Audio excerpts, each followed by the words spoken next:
Season done right with a Kubota M7 tractor. User-friendly controls, all-day comfort, powerful versatility. Lease the Kubota M7 for as low as $13,200 annually, now through June 30th. See us at KubotaUSA.com for more information. Visit Coleman Tractor Company, your local Kubota dealer in Clarksville, Nashville, Paris, and White House today.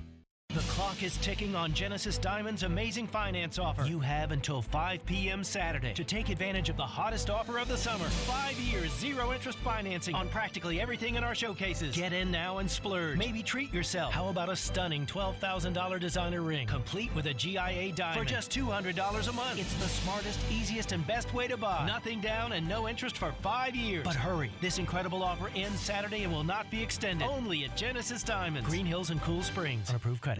312 Pizza Company is Nashville's authentic Chicago pizzeria, and they're now hiring. Work for a family-owned business and be a part of their incredible team. 312 Pizza Company is hiring for all positions, including host, waitstaff, bartenders, cooks, and more. 312 Pizza Company offers health insurance and pay time off to full-time employees. Contact Kimberly at 615-730-7888 or email at contact@312pizzaco.com. 312 is an equal opportunity employer. You know it's going to happen, and when your car needs service or repair, remember Mitchell's Mr. Transmission on Gallatin Road, just north of Briley Parkway. Now here's Jim Mitchell. Our fleet vehicle program is a great benefit to all the fleet companies in Nashville. We are able to get their vehicle back on the road a lot quicker than the downtime of most dealers and most general repair shops, simply because we have the transmissions available. We're able to put priority on their vehicles to get them back on the road quickly. You know it's going to happen, and when your car needs service or repair, remember Mitchell's Mr. Transmission on Gallatin Road, just north of Briley Parkway.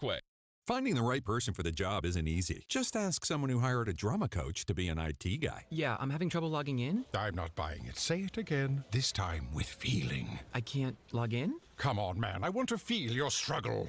But if you've got an insurance question, you can always count on your local Geico agent. They can bundle your policies, which could save you hundreds. Now, like your life depends on it. I can't log in. Yes, we'll make an actor out of you yet. For expert help with all your insurance needs, visit geico.com/local today. Never miss a moment of the show. What is this? Check it out. Subscribe to the Stillman and Company podcast on iTunes, Spotify, and wherever you get your podcasts. You're listening to Stillman and Company. Presented by TriStar Moving. On ESPN 102.5 and 106.3 The Game. And on the Game Nashville app.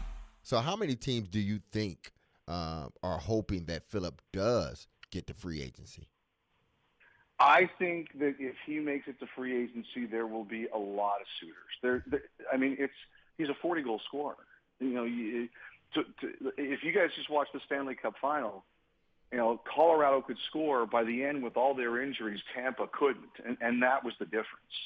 And if you can add a 40-goal scorer to your roster, you're going to look at it. Now, I think the advantage that Nashville have is that 8th year. And, you know, if it's let's just say for argument's sake, it's 8 times 8.5, that's $68 million in a no-tax state like Tennessee. Like, that's a big advantage for the Predators. And so somebody's going to have to find a way to equal that or beat that or come close enough to that. And that's going to be hard for some of these teams to do. Like, if you look at what's going on around there in this league, there's not a lot of teams that have the cap room to do that without performing some surgery. So I think Nashville does have an advantage there. I think also Nashville has the advantage, I think, in his heart of hearts, Forsberg wants to be there. We're just going through that grind. But I do think if he gets to free agency, as a 40-goal scorer, there's going to be a ton of interest. That was Elliot Friedman on the Midday Show today, talking about all of the leverage that the Nashville Predators have with Philip Forsberg over other teams in the league. It's not just that 8th year, but it's Philip Forsberg's desire to be here. And it's true. I mean, to match what the Predators could offer, especially in a no-income tax state, another team would have to come up with a very, very flashy number. And I just don't know if a number could be much higher than what the Predators could offer in just that 7th year. But again, that was Elliot Friedman on the Midday Show today. And I mentioned it a little bit last segment, but I wanted to talk about what Philip Forsberg's priorities are in terms of signing a contract, because I think that you could look at players and wherever their priorities are, whatever they want the most dictates where they want to go. We mentioned it earlier. Kevin Durant just requested a trade from the Brooklyn Nets. I don't think KD is searching for a paycheck. I think KD is searching for a trophy. I think KD is searching for his own legacy. But we look at A.J. Brown, for example. A.J. wanted to trade away from the Titans because A.J. wanted to get paid. I don't think A.J. went to the Eagles to win a Super Bowl. I don't think that Deshaun Watson went to the Cleveland Browns to win a Super Bowl or because he loves the city of Cleveland. In fact, he actually denied the Cleveland Browns when they initially showed interest in Deshaun Watson because he didn't want to go there. And then they gave him a flashy number and the most money guaranteed ever in the history of football. And he said, okay, yeah, sure, Cleveland sounds pretty nice. Deshaun Watson's he's not chasing a Lombardi trophy. Deshaun Watson was chasing money, and that's fine. That's his priority. But when we talk about contract negotiations with Philip Forsberg, I think it's pretty important to talk about what his priorities are. Is Philip Forsberg wanting to go wherever he thinks that he can win a Stanley Cup? Or is he wanting to stay in Nashville? Is that his home? Does he like to live in Nashville? I think that could be very much so the case. And I do think that that's a double-edged sword with Philip Forsberg and the Predators. Him wanting to stay in Nashville. That means that he is going to rigorously negotiate a contract in order to stay in Nashville. And I think that's a good thing for Predators fans. But I also think there's a strange negative side to that he's going to do whatever it takes in order to stay in Nashville, which is something that David Poile historically has not liked to do, is writing into clauses, trade protection in order to keep his players in Nashville. But Philip Forsberg looks at Victor Arvidsson. Philip Forsberg had looked at Ryan Ellis and say, you ship my friends out of here. I want to stay here. And if I'm going to negotiate a contract to stay in Nashville, I want to stay here. So I hear this argument a lot. I heard it this morning of Gentry Estes on Robbie and Rexford this morning. And he said, well, with an attractive enough number at an 8-year deal, Philip Forsberg is going to be, let's say, 35 years old at the end of that contract. If he doesn't get the trade protection that he wants from David Poile, Gentry made an argument this morning that Philip Forsberg could actually end up getting what he wants in the long run without having it written into this contract. Here's what Gentry had to say on the morning show today. To me, the no-trade clause, and I know the Predators don't like giving those, but a no-trade clause I don't think is going to be that relevant in this situation, only because this is so much money for so many years that if they get to a point they want to trade Philip Forsberg, nobody's going to trade for him anyway. It's the same situation they're in with Duchesne and Johansson. They might as well have no trade clauses because nobody's going to take on those salaries. And I think if the Preds are going into this saying, well, we would trade him in the first couple of years, then you don't need to be signing him. But I don't think they are, and I think once you get to that point. So to me, a no-trade clause should not be a deal breaker on something like this. And I know the Predators don't like doing them, but you're either committed to this or you're not. Again, that was Gentry Estes on Robbie and Rexford this morning. I totally understand Gentry's point that he's making. I think it's a very fair point. It's something that we reiterate all the time on this show, and that's if you have a bad player or a player that is grossly overpaid and you want to get rid of that contract, well, nobody else in the league wants to take that contract anyway. It's the same thing that we encountered with Matt Duchesne and Ryan Johansson over the past couple of years. They weren't protected in the expansion draft because Seattle didn't want to take on those contracts anyway. So I understand Gentry's point. I hear him.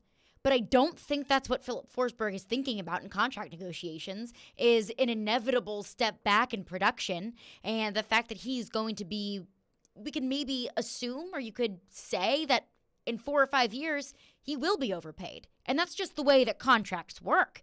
I don't think that's the way that Philip Forsberg is going into this contract negotiation, thinking that I will inevitably decline and I will inevitably be paid too much, so don't worry about trade protection anyway. So I hear Gentry. I just don't think that's the way this contract negotiation is going down. I understand Gentry's point of view. 100%. And as you mentioned, last year was a perfect example. The Predators left Matt Duchesne and Ryan Johansson unprotected in the Seattle Kraken expansion draft. The Kraken basically could have had either player for free in the sense that they would not have had to trade assets for them, and they chose to pass, and they took Calle Jarnkrok instead. My counter to this conversation would be Ryan Ellis. So Ryan Ellis signed an 8-year, $50 million contract in the summer of 2018. It was August of 2018.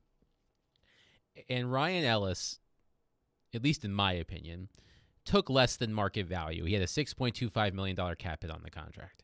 He took less than market value to stay in Nashville. That 8th year was very important to Ryan Ellis. And when Ryan Ellis signed that contract, I believe that he had it in his mind that he was going to spend most, if not all, of those 8 years as a member of the Nashville Predators. He made it through 2 years of that deal, and then he was traded. And Ryan Ellis, you talk about lack of production or injury history. Ryan Ellis, he had been dealing with some significant injuries. Ryan Ellis played a total of 4 games last season for the Philadelphia Flyers, and he was concussed in the Winter Classic against the Dallas Stars by Corey Perry. He did struggle to stay on the ice, and when he wasn't as effective as he had been in in previous seasons. But he even then, the Predators were able to find a taker for Ryan Ellis, who has 5 seasons left on his contract and is undergoing an extensive rehabilitation process this summer in order to be back on the ice with the Philadelphia Flyers next season. So, we think that 8 years, $8.5 million per season. He's in his late 20s. When that contract becomes tradable, maybe someone won't want to trade for Philip Forsberg. Philip Forsberg's absolutely not thinking that, because I think you look at what happened with Ryan Ellis, and we also mentioned Victor Arvidsson, but speaking about Ryan Ellis specifically, I think Ryan Ellis was willing to give on the trade protection in exchange for more money in that 8th year, if I recall correctly. So he ended up spending 2 years under that contract in Nashville before being traded. So I think that if you are Philip Forsberg, you are absolutely not sitting there and thinking, well, if I sign this contract, it's a lot of money. Who knows what kind of player I'll be down the road. Basically, my contract is a no movement clause. You can't think like that if you're a player. So it's absolutely a part of this. Right. I call it like a de facto no movement clause. That might be an element of a contract that down the line becomes a legitimate thing. It's almost like we're forced into a no movement clause because nobody wants this crap contract. But like you said, like I said, reiterating that point, that you can't negotiate like that. You can't have negotiations thinking that you are going to take a step back inevitably in a few years. 615-737-1025 is our phone number if you have a thought on the Philip Forsberg negotiations. But Elliot Friedman was on the midday show today saying $8.5 million AAV is kind of what both sides are leaning toward. But what about that number specifically do you think has changed since news that we heard of yesterday? We'll get into that coming up next. Caroline Fenton, Adam Vingan in for Jared Stillman. Stillman and Company on 102.5 The Game. Want the latest on the Predators from the people that cover them?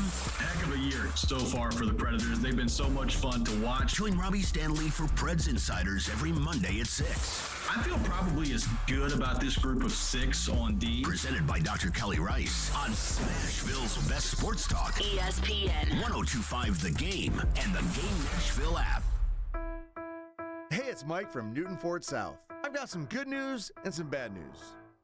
The good news is we've been getting more and more new vehicles in stock every day. The bad news is they go out as quick as they come in. So be sure to reach out and let us know what you're looking for. And as soon as it comes in, we can call you. We can even order a new vehicle to your exact wants and needs. Don't worry, we have more good news. We have a great way for you to get some extra cash for all your summer adventures. We're buying any and all used cars. We're offering top dollar for your vehicle. Reach out. We can start with an online video appraisal. Even more good news. With Newton Fast Pass, you can buy a car without ever leaving the pool. Really? You can buy your car from anywhere. Wherever you are, you can buy online. And on top of that, we'll deliver the car to you. Build your car or buy your car online in Newton today. Visit NewtonFordSouth.com to learn more. It's Family Leisure's 4th of July sale. Huge savings on spas, play gyms, and Sabre gas grills. Big savings on patio furniture from all the big brand names with free immediate delivery. Well, what about the spas? Family Leisure is discounting all their spas. There are more than 40 spas on display and on sale. What about pools? Above ground pools in stock and ready for installation in less than 10 days. Diamond Point swing set on sale at only $25.99 install. Family Leisure's 4th of July sale going on now at both huge locations, Franklin and Antioch. Hey, it's Jared for TriStar Moving. If you're looking to move, you need to give my friends at TriStar Moving a call. At TriStar Moving, you'll get 5-star service throughout the entire process. Everything will be taken care of, from covering your floors, banisters, railings, front door thresholds, furniture, TVs, and more. They took great care of my move and made it as stress-free as possible. If you're looking to move, give TriStar Moving a call, 615-640-1219, or visit them at nashvillemoving.org/radio and get 5% off your entire move. TriStar Moving, my official movers. Signs First is the official sign company for 1025 The Game. Go to sfnash.com. Looking for a career with purpose or have that passion for youth development? Boys and Girls Clubs of Middle Tennessee provides a safe place where youth gain the tools to learn, lead, and reach their full potential. And that starts with you, offering competitive pay and free after-school care for employees. Learn more at bgcmt.org. Ever wonder what toys do when people aren't around? With the Nashville Symphony performing the score live, Disney Pixar's Toy Story answers that question with a fantastic, fun-filled journey, viewed mostly through the eyes of two rival toys. Woody, the lanky, likable cowboy, and Buzz Lightyear, the fearless Space Ranger. Toy Story in concert with the Nashville Symphony, July 8th through the 10th, including a Sunday matinee performance. Presented by Disney Concerts. Get your tickets now at NashvilleSymphony.org. Robbie and Rex Road here on ESPN. Welcome into the DDC. Stillman Company is delivered. There's a new way to hear 102.5 The Game. Nashville's best sports talk on 106.3 FM. From downtown Nashville to Spring Hill on I-65 and to Murfreesboro on I-24. You now have two choices to hear our great sports programming. Get the extra point, no problem. And the Nashville Predators. Scores! Check out 106.3 now and save it as a preset. Hey, Nashville, this is Eli Gold, voice of the Alabama Crimson Tide, and you're listening to Nashville's best sports talk, ESPN 102.5 The Game. David, how much of this plan moving forward is going to be dictated by the outcome of the Forsberg negotiations? Well, that is clearly plan A, and we're putting all of our efforts right now in this next month or so to executing on that. Again, discussions with Philip during the year, discussions with Philip after the playoffs, all point to him wanting him to stay there. But we have clearly conveyed that we want him, and he's a huge part of that. But I realize that he's earned that right to become a free agent, and we're just going to have to work that. Without getting into too much detail, I would hope that you would think and believe that we have plan B, C, D if this was not to work. But for today, and for the next month, or as long as it takes, we're going to concentrate on getting Philip signed. That was David Boyle talking about if Forsberg doesn't get re-signed, we've got plan B, C, and D. It's almost become a notorious point of conversation on this show over the past couple of weeks. But when into contract negotiations, I don't think that it's any sort of hot take to say that it takes two to tango, that there are very clearly two sides negotiating a contract. So we talk about the Predators' plan B, C, and D, but this contract is just as much Forsberg's as it is the Predators. And I don't think we've talked enough about the fact that Philip Forsberg also could have a plan B, C, and D. He also has to be thinking about what's my next move if the Predators don't offer me what I want. Of course, it probably is, if not his top priority, one of his top priorities to stay in Nashville, to play for the Predators, to play out his career with the Nashville Predators. But I think if the Predators are going to think about what's the alternative if Forsberg's not signed, Forsberg is also thinking about what if I don't get signed. So and Ian brought up a very fair point that if he does go to the market is he willing to be another team's not top 6 guy? Is he willing to be not that guy on a team? Because I think about how much of Philip Forsberg's plans B, C, and D either changed or were foiled yesterday when Kevin Fiala signed with the LA Kings. That's been the team that I at least have seen most associated with Philip Forsberg's name if he doesn't sign with Nashville. So maybe Forsberg's looking at it like, look, I feel more pressed to get a deal done in Nashville because my plan B was just foiled by Kevin Fiala going to LA, where I was going to go and reunite with my buddy Victor Arvidsson. Or is he looking at it like the LA Kings still have enough cap space to be able to sign him?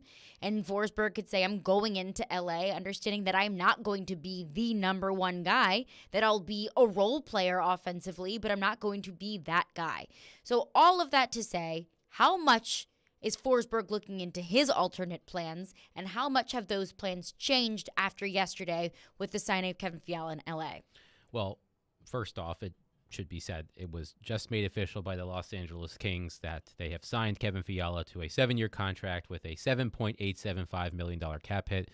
That was reported yesterday, as we discussed on the show, but the Kings have just formally announced the signing. Another piece of interesting news that came out just as we went to break, Darren Dreger of TSN tweeted, quote, not a lot of progress in ongoing discussions between Forsberg and the Preds. The gap is believed to be less than $1 million per year, but on an 8-year term, it's easy to see why this will come down to the wire. So that seems to conflict with what Elliott said on the midday show. This is silly season. Just get it over with, really. That's how I feel.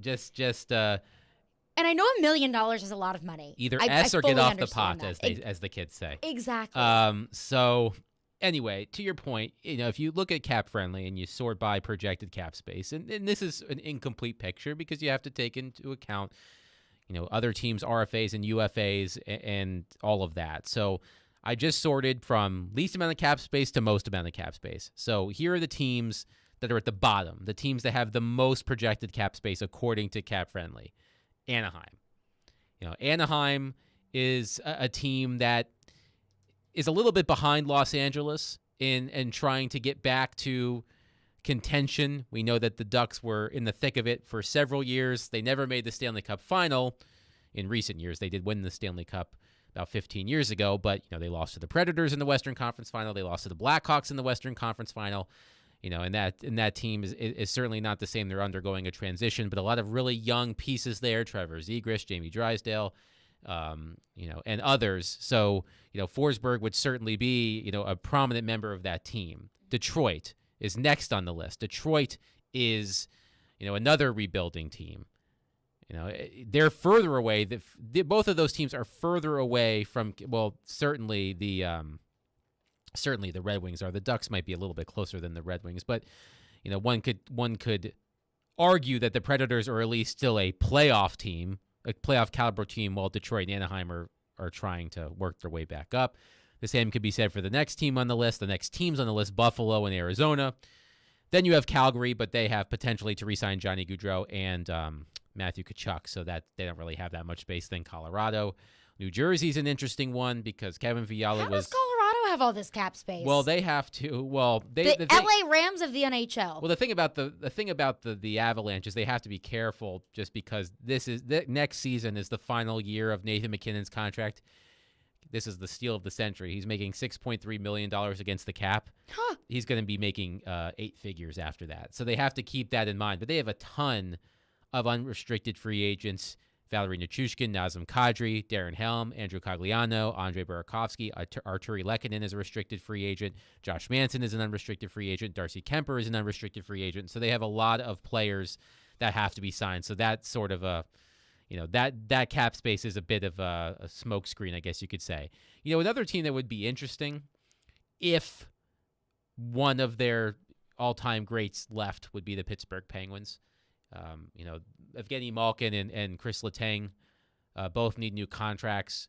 It sounds like it's possible that Evgeny Malkin may not be re-signed by the Pittsburgh Penguins. It would be hard to believe, but if you're Philip Forsberg and you have the chance to play on a line with Sidney Crosby, doesn't get much better than that, with all due respect to Mikael Granlund and Ryan Johansson.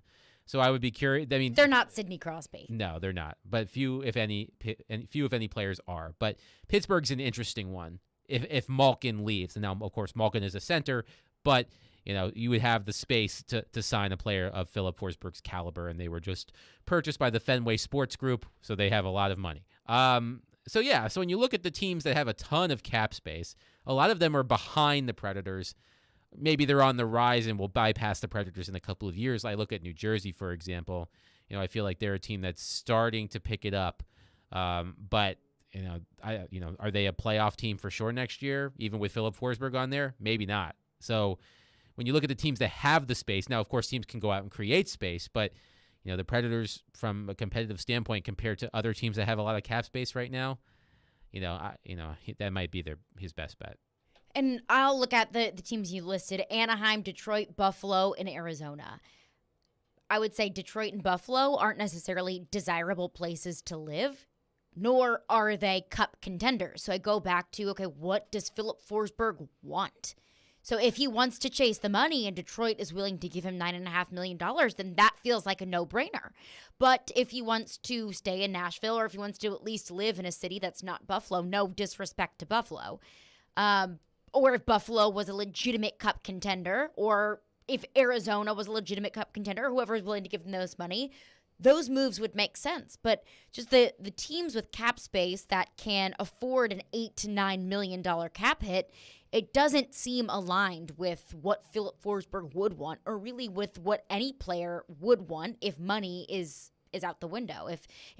Let's say Detroit offers 9 over 7 years, that's what, 63. Well, what the Predators could offer, 8 by 8.5, would be more than that. Significantly more than that, and he would be where he wants to be. And, you can make the argument if the Predators are competing for a cup or not. I would make the argument that they are not, but neither is Detroit, and neither is Buffalo. So those all seem kind of like negligible differences, in my opinion.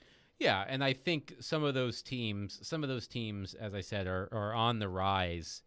I do think that the Devils could be back in the postseason sooner rather than later, behind Jack Hughes and Nico Hischier, and Jesper Bratt, who actually does need a new contract. But they do have, and they signed Dougie Hamilton last year.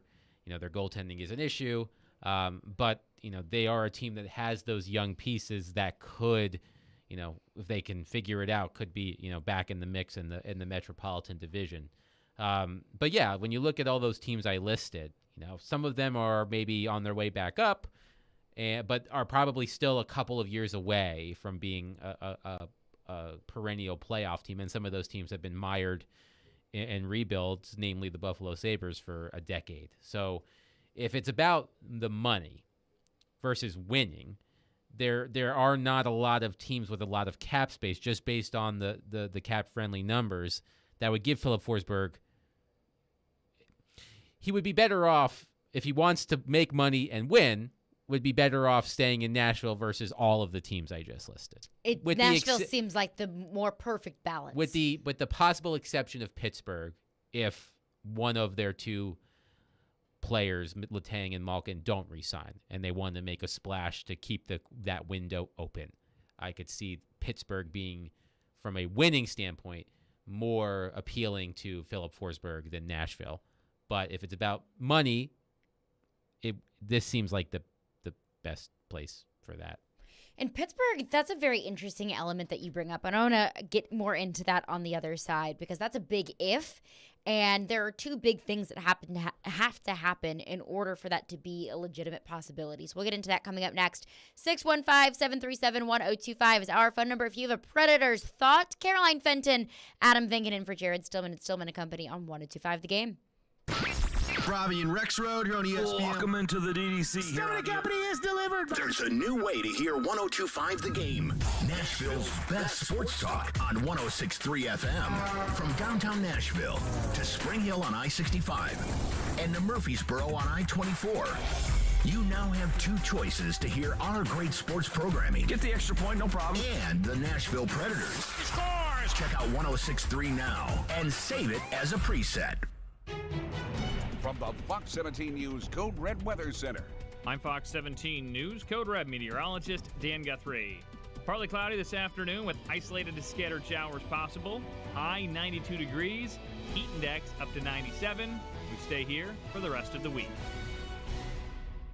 This weather report brought to you by Hiller Plumbing, Heating, Cooling, and Electrical. Call the Happy Face Truck today. Hi guys, it's Andrew with Hillside Medical Clinic. Is erectile dysfunction damaging your relationship? Are you sick of the pill and all the side effects? Well, welcome to the future. We have a major medical breakthrough.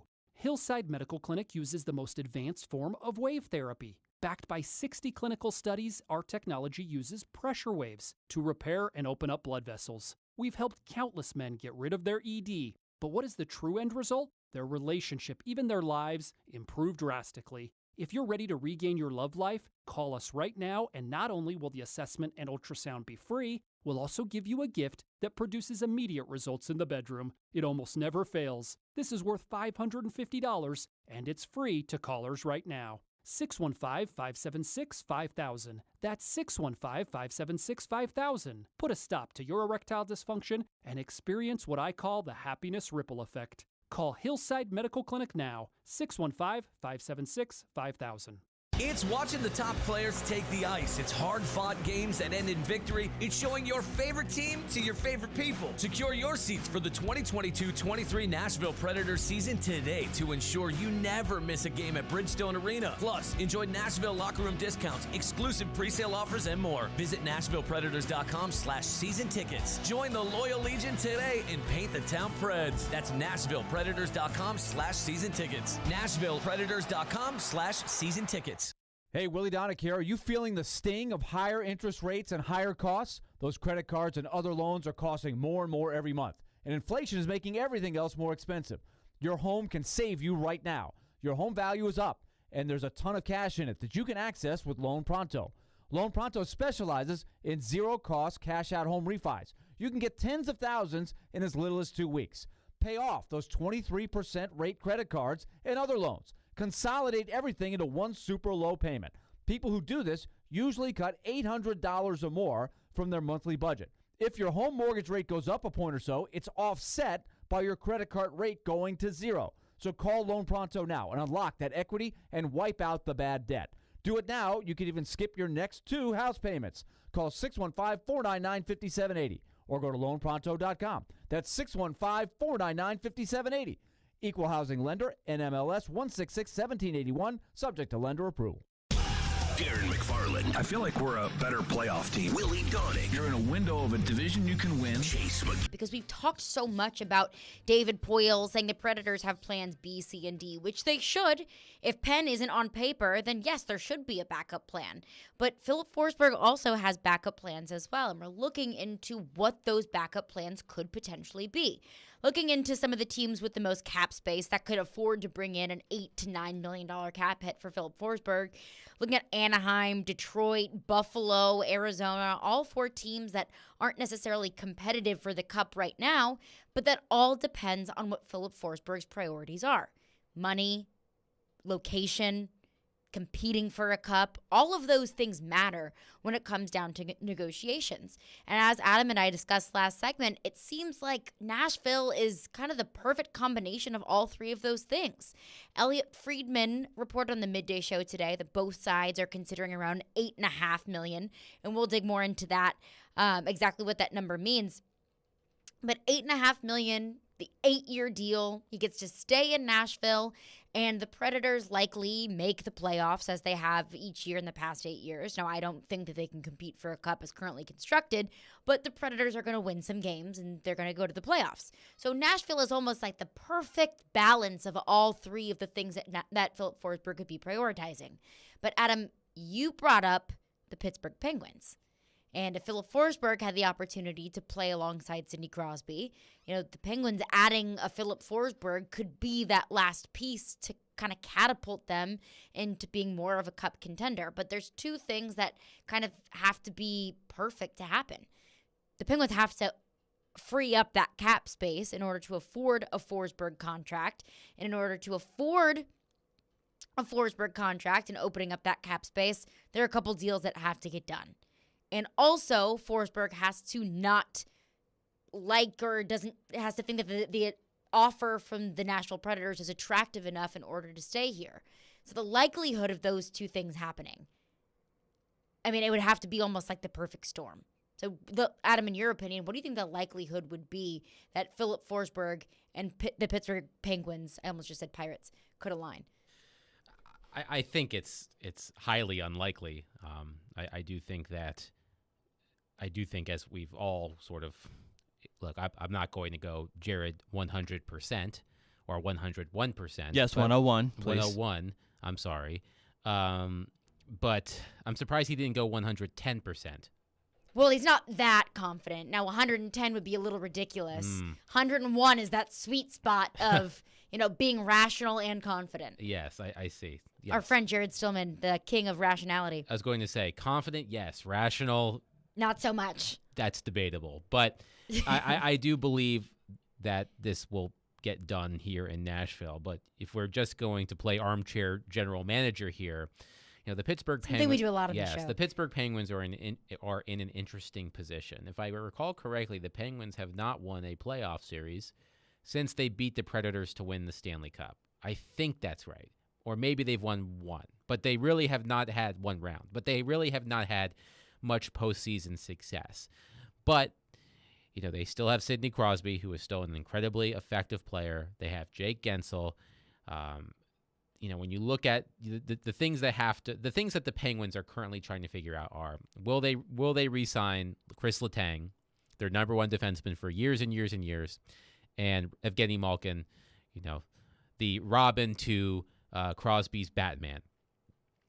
Both of them have had fabulous championship careers. Reporting out of Pittsburgh would seem to suggest that if one of them goes and one of them stays, it's going to be Letang that stays and Malkin that goes. And, the Penguins could do some cap maneuvering. They have Jason Zucker under contract for one more season at $5.5 million. He has not been good for them. The contract's a bit bloated. If they were able to find someone to take that contract off their hands, and they would have to really sweeten the deal in terms of picks or prospects or what have you, that would open up a large chunk of space. But I wonder if it's determined specifically if Malkin decides to leave Pittsburgh, or Pittsburgh decides they do not want Evgeny Malkin anymore, or they can't come to an agreement, and that's a huge hole in that forward group. And Philip Forsberg, if his priority is competing for a Stanley Cup, a team with Sidney Crosby and Jake Gensel and Chris Letang and, Tristan Jarry, a healthy Tristan Jarry, is probably closer to winning than the Predators are right now. I don't think it's that much of a difference. I know that the Penguins have, better players, better forwards specifically than the Predators do, if you don't include Forsberg in either group. But if he wanted to win and have a shot at winning a Stanley Cup in the next few years, he might say, if I'm on a line with Sidney Crosby, that gives me an opportunity to do that. And again, this is armchair GM. I do not think this is going to happen at all. We're just speculating because speculation is what we do in the summer months when things aren't actually happening. But it would be an interesting fit. I really would be curious. And as I said, Fenway Sports Group recently purchased the Pittsburgh Penguins, and as we know, they have deep pockets, so money would not be an issue. It would be a very interesting sight to see Philip Forsberg in a Penguin sweater, but if I feel like of all of the teams that are high, that are not low on cap space, that give him a chance to win, if winning is his number one priority, and winning relatively soon, maybe Pittsburgh gives them a slightly better chance than Nashville. Let's go to your phones. Phone line driven by WilsonCountyHyundai.com, 615-737-1025. If you have a thought, Aaron texts in and says, as a longtime Preds fan, $8.5 million is more than fair for both sides. Of course, it was reported by Elliot Friedman on the Midday Show today that 8.5 is probably the number that both sides are looking at. But Aaron continues to say, rather than trying to get the hometown discount, the Predators need to show him the love he deserves and get us close to or meet his desired money, along with a no trade clause for the majority of not the entire contract. If not, I believe he means. Right. So I hear this a lot. I hear this with Philip Forsberg. We heard it a lot with the A.J. Brown contract of pay that man because he deserves it. Does Philip Forsberg deserve more than 8.5? I think even 8.5 is a fairly generous contract. I understand that Philip Forsberg is coming off of a great season, a 40-goal season, but Philip Forsberg has a history of being streaky. Philip Forsberg has a history of being injured. All respect to Philip Forsberg. He had a great season this past year, but to the pay the man, he deserves it argument, I think 8.5 is more than fair. Philip Forsberg has benefited greatly from the fact that the Predators historically have not had highly productive forwards. They've had forwards that have had great seasons, like Paul Kariya a couple of times, and Steve Sullivan, and players like that. But in terms of players in their primes, forwards in their primes specifically, the Predators haven't had very many forwards like that. Look, the fact that David Legwand was the all-time leading goal scorer in Predators history for as long as he was says all you need to know about the Predators' historic lack of high-end scoring forwards. I mean, David Legwand was traded in 2014. Ian can back me up on that. I believe it was 2014. The Yarncroke trade. Yes, the Yarncroke trade. Don't forget about Patrick Eaves. He was in that trade too.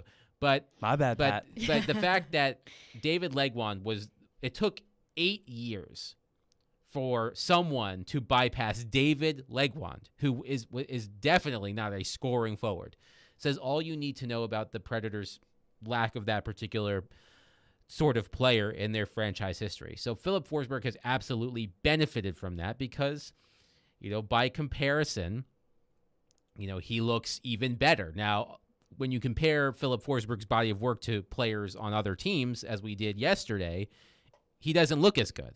But when you put him next to the Predators, his contemporaries in Nashville, he's clearly better than them. And that benefits Philip Forsberg in this negotiation. Very much so it does. 615-737-1025 is our phone number. TD is in the house. We'll take a quick Predators breather and get into the TD Power Hour. ESPN.com ranked each roster 1 through 32 in the NFL. Where do the Titans rank, and what does TD think about it? We'll get into that with TD coming up next. Caroline Fenton, Adam Vingan in for Jared Stillman. It's Stillman and Company on 102.5 The Game. You love the game. Duchesne scores! Titans touchdown! We live the game. They did not make the playoffs. Coaches are figuring out what his role is. We are. Terang, it's a high fly ball. Learn a new offense. Awesome game set. Checker flag in the air. The Game. Nashville's best sports talk. ESPN 102.5 and 106.3 The Game and the Game Nashville app. ElectronicExpress.com. We make it happen. Text Valley to 615-737-1025 now. We will qualify 38 listeners for a chance to win a summertime casino getaway at Bally's Evansville. Must be 21 to enter. The winner will be announced Friday at noon. Winning this award is truly like winning the Super Bowl of car dealer awards for Mercedes-Benz. Edwin Vickery, General Manager of Mercedes-Benz of Music City. Culture eats strategy for lunch. You have to hit on all cylinders to win this award. You can strategize all you want. You got to still have the right tools, and our tools are our people. Live the dream with 3-time Mercedes-Benz Best of the Best award winner, Mercedes-Benz of Music City. Go to mbofmc.com. QC Kinetics patient Robert Patterson, a veteran and business owner, struggled at work and in the gym with chronic, agonizing shoulder pain. Those injuries just continue to nag, and if you don't treat them, they just get worse. And I just kind of abused my body for a long time, and it finally had said enough is enough. That's okay, because QC Kinetics tells your pain, hey, enough is enough. Their regenerative treatments bring you relief by helping restore and repair damaged tissue with no drugs, no downtime, and best of all, no surgery. I was able to exceed the goals that I had previously attained in the gym. It was absolutely worth its weight in gold, so I could continue to live life without limitation. Ready to get lasting relief from your joint pain? Call QC Kinetics to learn more about how natural biologic treatments can get you lasting results. Call now. It's a free consultation. 615-249-4024. QC Kinetics, 615-249-4024. Hey, this is Sean Ford, Director of Sales for ESPN 1025 The Game. I'm looking for talented salespeople to add to our dynamic and growing team. If you're an experienced seller who's looking for a new adventure and a career path that offers more excitement and new opportunities, you may want to listen up. First of all, if you're hearing this message, you're probably already a fan of The Game. We have a long list of local businesses who are fans too and love what we do to help them grow. You might be someone who could be a part of that experience. Are you comfortable meeting strangers and earning their trust? Do you enjoy working in a team environment, but self-motivated to set and achieve your own personal goals? Are you a creative person who loves to share your ideas with others? Do you thrive on making a difference in your community? If the answers to all those questions was yes, then we should talk. Send your resume and cover letter to together@cromwellmedia.com. That's together@cromwellmedia.com. Let's see if we're a good match. Cromwell Media is an equal opportunity employer. From the Hillside Medical Game Studios, WPRT FM Pegram, WPUC HD2 Laverne. NASCAR is back. Kyle Larson returns to Nashville Speedway a winner. Nashville's exclusive home for NASCAR. ESPN 1025 and 1063. Terang, it's a high fly ball. The leading receiver. Awesome game 7. Checker flag in the air. The Game. A Cromwell media station. Where you have a voice. We're one play away from an injury. He knows this. He's a study of the game. And we have strong opinions. He's been awful. I don't think they were trying, and that's why I feel the way I feel. This is Stillman and Company with Jared Stillman and Caroline Fenton. Presented by TriStar Moving on Nashville's best sports talk. ESPN 1025 and 1063 The Game. And on the Game Nashville app. Stillman and Company is delivered by TriStar Moving. TriStar Movers with 5-star service. We are live from the Hillside Medical Game Studios, and you can watch us streaming live on Twitch, Twitter, YouTube, and Facebook Live every day. Our video streaming is brought to you by the law offices of Amanda Gentry. It is time for the TD Power Hour. Teron Davenport in the house. How we doing, TD? Is TD muted? That's okay. Oh, yeah, I was muted. That's okay. Sorry about that. Yeah. We all pull a Joe Rexrode every once in a while, TD. No worries. Yeah, Joe Rexrode. No worries. Well, TD, I want to get into this with you because ESPN.com released an article ranking the top rosters, 1 through 32, ranking each roster in the NFL. And, of course, when I opened up the article, the first thing I did was scroll down to find the Tennessee Titans. And I scrolled and I scrolled and I scrolled a little bit longer than I probably would have felt comfortable doing. And then I ultimately stumbled upon the Tennessee Titans at 20, sandwiched between the Minnesota Vikings and the Las Vegas Raiders at 21 and 19, respectively. So, TD, my question for you. I understand that losing A.J. Brown does not make you a better football team. I understand that losing Roger Saffold does not make you a better football team. But in the second half of the league, do you think that's justified for the Tennessee Titans to be sitting at 20 among the 32 teams in the NFL in terms of roster strength?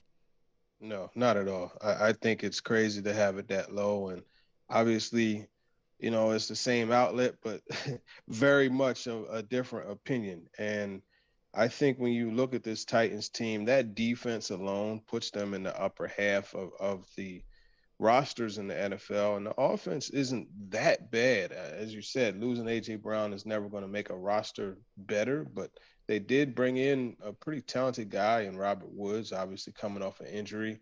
And Treylon Burks, say what you want, he was very productive at Arkansas, and he was a top-level prospect coming in to the draft. So I think the roster should definitely be ranked a lot higher. And the same thing for the Raiders, to be honest with you. To have both of those teams in the 20s, to me, is crazy. That's what was pretty shocking to me, that a team with Devontae Adams being added in the offseason, and then you throw in Derek Carr, which I don't think is, necessarily, I don't think Derek Carr is going to be a future Super Bowl MVP, but he's not a bad quarterback. And you have Darren Waller in the mix as well. I don't see how the Raiders would be, in the top 20s. That seemed to me kind of a puzzling spot for the Raiders to sit, while the Cowboys, they do have a pretty decent roster. And I'm looking at, some teams like the Ravens, for example. I am a big Lamar Jackson fan, but I don't see how the Ravens sit at 12 while the Raiders are at 21.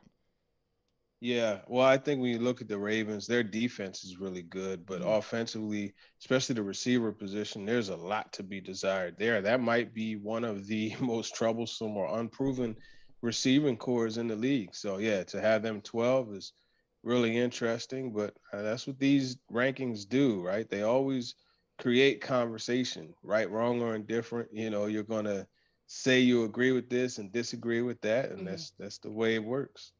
And back to the Titans at 20. TD is with us for the TD Power Hour. They mentioned Robert Woods, adding Robert Woods and Treylon Burks this offseason. And this article says there are certainly worse ways to go about replacing that talent at wide receiver, and A.J. Brown and Julio Jones being replaced with Robert Woods and Treylon Burks. But it says, but Tennessee will now be heavily reliant on a 30-year-old coming off of a midseason torn ACL and a rookie who spent most of his time in the slot against off coverage at the college level. Now, we'll get into Treylon Burks later, but I want to focus on what they say about Robert Woods. Because calling him a 30-year-old coming off of a midseason torn ACL, while there's nothing wrong about that statement, I just view Robert Woods as so much more than just a 30-year-old wide receiver coming off of an injury. Right, because pre-injury, he was on pace to have a really solid season, and we know that he's done that in the previous 3 seasons. So it does kind of discount what he brings to the table. And it's funny, and this is always something that I think about when I look at these things that are written from a national perspective. They're not there to see him at OTAs in May on the field running. Mm-hmm. They're not there to see him in minicamp moving around. Now, granted, it's not 100%, but still the fact that he's there and on the field and able to participate, he's ahead of course. So I get what you're saying, again, with the injury being what it is, but ACL injuries aren't as catastrophic as they used to be either. So that's something else to keep in mind. And while we're on the topic of roster, there was another article on CBS NFL ranking the most overvalued players on each team. And I kind of had an issue with the word overvalue because, in my opinion, overvalue means overhyped, overpaid. But in this article, they used the word overvalue and used too much. And Derrick Henry was the player listed for the Tennessee Titans. So, TD, my question for you is, while we're on the topic of roster and adding in talent to this Titans roster, can the Titans rely on Derrick Henry as much as they had in the past? Or this year, is he really, truly overvalued by this Titans coaching staff? I think they could continue to rely on him until everything breaks down. They should rely on him. It's what's gotten them in a very respectable position in the league. So, yeah, definitely. And it's not just Derrick Henry, it's the rushing attack. Remember Todd Downing, his last time speaking to us, he said that this team has an identity and they're going to stick to that regardless of who's in the backfield. Guess who they drafted? Another big back in Hassan Haskins. But make no mistake about it, Derrick Henry is the catalyst for this not just the offense, the whole team. So I don't know how you could overvalue that guy, knowing how they got on his back and rode him to an AFC championship game. And then the following year, rode him to an AFC South division championship. And they were riding him up until he got injured this past season. So, yeah, you can't overvalue him. TD is with us for the TD Power Hour. TD, and you mentioned Hassan Haskins, and that's a name that I have brought up whenever we have these conversations of Derrick Henry is, well, the Titans have brought in support in the run game. And I look at Derrick Henry, and I think it would be naive to think that there isn't at least a possibility that Derrick Henry could take a step back. After an injury, being 28 years old, and Hassan Haskins coming in as a rookie, let's say this is the season that Derrick Henry starts to take a step back, hypothetically. Derrick Henry takes a step back. He can't do what the Tennessee Titans need him or want him to do. Hassan Haskins is a rookie coming in, and he's not necessarily ready to step up to the plate and play that role. Are the Tennessee Titans facing a really difficult catch-22 in the run game with having a running back maybe past his prime and having a running back that's maybe not primed enough?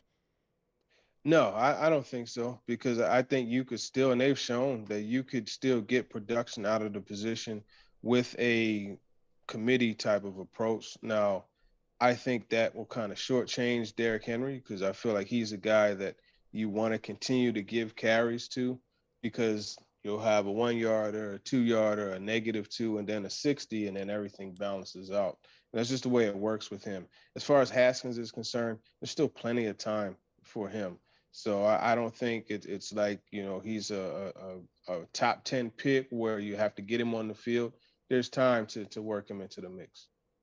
TD is with us for the TD Power Hour. TD, what do the Titans need from Derrick Henry in order to be successful this year? They need him to be a physical presence. They need him to be a consistent running back. Basically, they need him to do what he's done over the last 3.5 years. That's what they need from him, and especially now with the explosive plays being taken away when A.J. Brown was dealt to the Eagles. They need him to, continue to find ways to hit those home runs for him. Do you think he can? I believe so. He hasn't proven to me that he can't, and I think, I'm of the opinion where if a guy shows you who you are, believe it. And he's shown me who he is, and obviously Father Time is undefeated. But I think just looking at him in minicamp and how spry he was and just continuing to work the way that he did before, I definitely think you can count on him. And today, looking at this article on ESPN.com, ranking 1 through 32, the strength of rosters across the NFL. It lists the biggest strength, biggest weakness, and the X factor for 2022 for each team. So I want to focus on the biggest strength because this article, I was a little shocked what it listed the Titans' biggest strength as. And that was the safety position, referencing Kevin Byard and Amani Hooker. And all respect to Kevin Byard and Amani Hooker because those are a couple of dudes. I just don't think that I would label that as the Tennessee Titans' biggest strength. I would have a hard time looking at Derrick Henry and saying that's not the biggest strength of the Titans, or looking at the defensive line even and saying that's not the biggest strength of the Titans. But am I wrong in thinking that? No, I think the defensive line, you do have an argument there. Derrick Henry, that situation, just because of the question marks and coming back from the Jones fracture, there's questions there. You know what I mean? So I get them not ranking him as the biggest, but the safety position, man, I mean, there have been sacks that were caused because of Kevin Byard and Amani Hooker's coverage over top and, just ability to, take away some of the mistakes that may have been made up front. So I can see them saying that, but that front four, I mean, they hit historical levels in the playoffs against the Bengals. 4 freaking brick walls.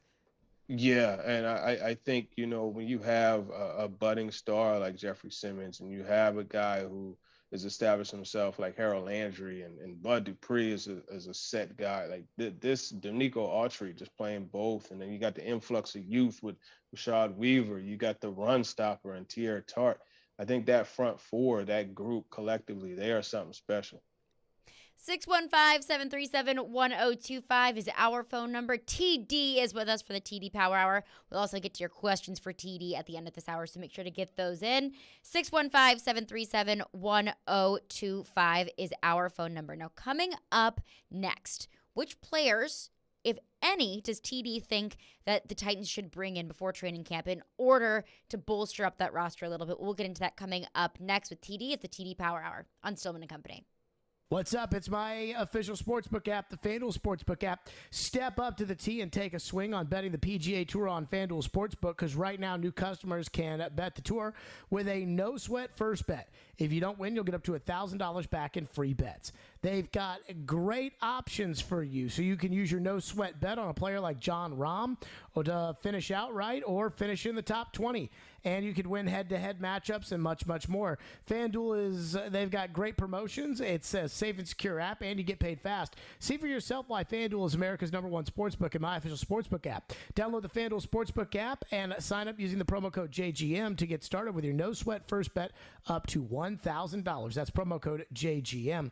21 and older and present in Tennessee. First online real money wager only. Refund issue is non-withdrawable site credit that expires in 14 days, and restrictions apply. See terms at sportsbook.fanduel.com.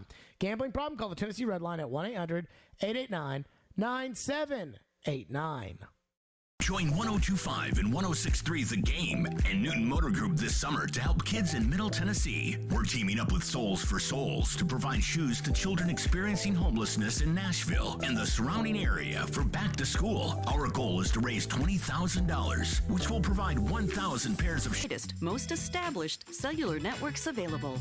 Consumer Cellular offers flexible monthly plans with no contract and simple, affordable service that's perfect for your lifestyle and budget. Featuring a wide variety of top-of-the-line phones from Samsung, Motorola, and Apple, you'll find a phone that's perfect for you. Everything is backed by a 100% risk-free guarantee, plus 100% U.S.-based award-winning customer support. Switch your talk, text, and data plan before July 31st and get $100 on every new line of service. Right-size your plan and downsize your bill with Consumer Cellular. Visit consumercellular.com/Nashville100 and enter code Nashville100 to start saving today. The clock is ticking on Genesis Diamond's amazing finance offer. You have until 5 p.m. Saturday to take advantage of the hottest offer of the summer. 5 years, zero interest financing on practically everything in our showcases. Get in now and splurge. Maybe treat yourself. How about a stunning $12,000 designer ring, complete with a GIA diamond for just $200 a month? It's the smartest, easiest, and best way to buy. Nothing down and no interest for 5 years. But hurry, this incredible offer ends Saturday and will not be extended. Only at Genesis Diamonds, Green Hills and Cool Springs. On approved credit. We here at 102.5 and 106.3 The Game are looking for our next great executive producer. Hey, it's Chase McCabe, the program director. If you think that's you and you think that you have the experience, the drive, and of course you share that love of sports, send your resume and cover letter to together@cromwellmedia.com.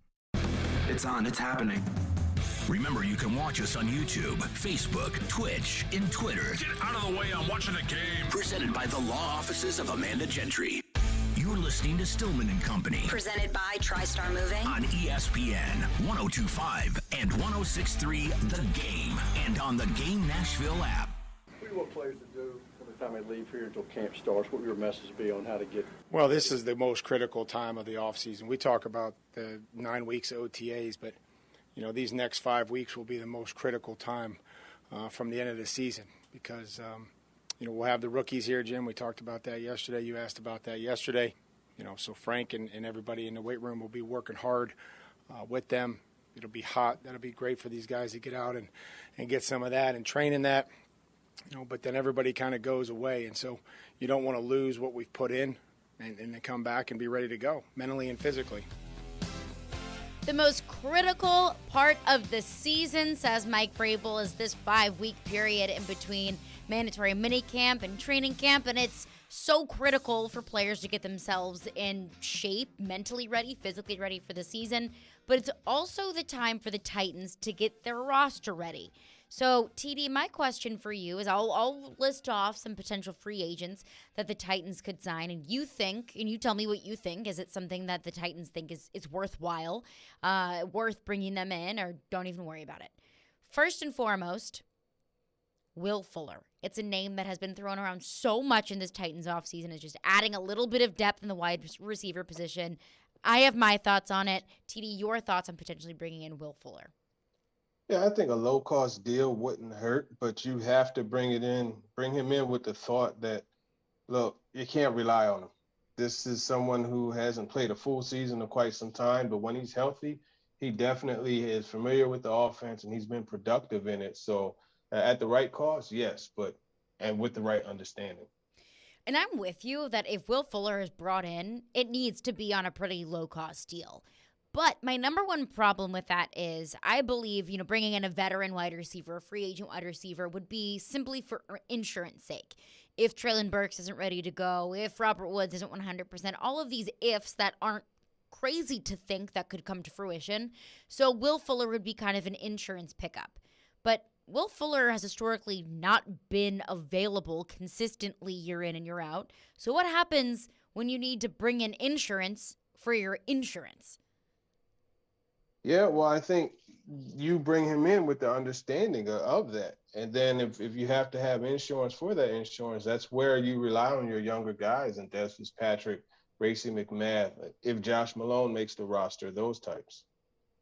Another potential free agent signing that the Titans could bring in, also another name that's kind of been thrown around throughout this offseason, Cole Beasley, bringing Cole Beasley as some wide receiver insurance as well. Yeah, I think Cole Beasley makes more sense than Will Fuller does. But if you do that, that would kind of be an indictment on what you are looking at with Kyle Phillips and Mason Kinsey, because obviously he will be the guy that will do some punt return, but he'll also work that slot position. That's another situation where at the right cost, that's something that you look at. But I'm not sure I would do that unless I fully believe I can't get what I need out of Kinsey and Phillips. And that's the tricky thing is I think the Titans are already strapped to try and figure out which 5 or 6 wide receivers they want to carry on game day, and adding in another slot receiver. Like you said, you already drafted Kyle Phillips. You have a Mason Kinsey on the roster. Really, what value would Cole Beasley bring to this team? Yeah, well, I mean, it would just be a veteran, a proven guy to help add to the stability of the core. But I think Kyle Phillips, Mason Kinsey, I think you could find that out of one of those. Not a veteran, but, you could find the production out of one of those two. Do you think Kyle Phillips could be ready to go week 1, game 1, rookie season? I do, because he's a very nuanced route runner. He understands the position. He was productive there at UCLA.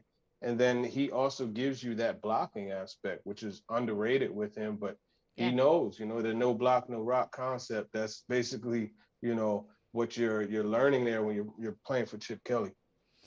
So this is kind of a fun one. Your thoughts on the Titans potentially bringing in Odell Beckham Jr. as another wide receiver insurance piece? Yeah, that would be something where you stockpile for down the line. It would be interesting. I just know for whatever reason he didn't hit his full potential there in a run-heavy offense with the Browns. But the Rams, they run the football, and he had a pretty good year that time with them. So I think that's something that if you want to boost in November, that's probably a good look for you. But yeah, exactly to your point, that's the same kind of thing that I was thinking about with Will Fuller is, okay, well, he's not always available, so it's tough to rely on him as your insurance, but it's the same thing with Odell Beckham Jr. I love OBJ. I love me some OBJ, but he tore his ACL in February, so November really is the absolute earliest that you could expect anything from him. Of course, you bring OBJ in on a low-cost deal, but you bring him in for insurance, and he's not even ready to go until absolute positive earliest November. It would make me nervous. Yeah, I don't think that would be. I think the word with that would be an investment. Because you're getting him with the understanding that he's going to give you something later down the line. So it's not necessarily insurance, in my opinion. Yeah, exactly. And moving on to another position group that the Titans would need a little bit of depth with is the offensive line. Darrell Williams, offensive tackle out of Buffalo. Your thoughts on bringing Darrell Williams in potentially? Yeah, I mean, that's an option. It'll give you veteran depth, but I really think they have some guys at the back end of the roster that I think, I got Jalen McKenzie from USC. I got him making the roster. Mm-hmm. I think, he could give you that what Williams would give you, but at a much cheaper cost. And on the other side, Eric Flowers, Washington Commanders. Yeah, no, that's an interesting one. That's a name I've seen floating around. If you feel like that guard position is not where you want it to be, then yeah, you bring him in. But this is another situation where I think, you look at JaMarco Jones, Aaron Brewer.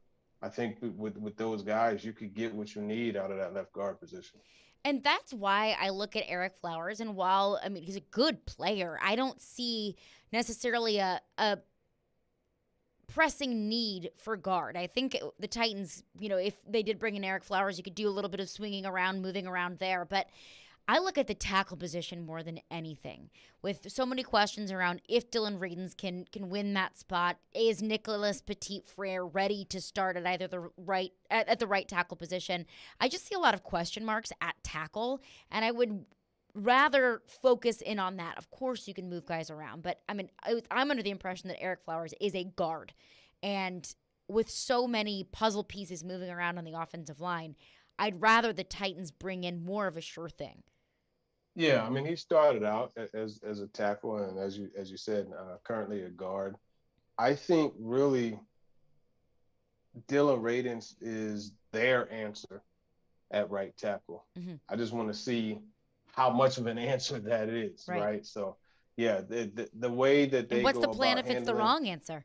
Right, and that's the thing. The way they go about handling that situation in camp, and leading up to camp, that's going to tell us where they are as far as how much confidence they have in them. So I listed off Will Fuller, Cole Beasley, Odell Beckham Jr., Eric Flowers, and Darrell Williams. TD, did I miss anyone? Is there anyone on your radar that you think the Titans should bring in, if at all? Do you think the Titans are good where they're at? Yeah, I think they're solid where they are, honestly. I'm not really one that looks at these additions, in July as options to truly upgrade your roster, unless there's one of those guys that are just kind of lingering around like Clowney did, at that time. And that was a move that could have upgraded the roster. Obviously it didn't get production out of him, et cetera.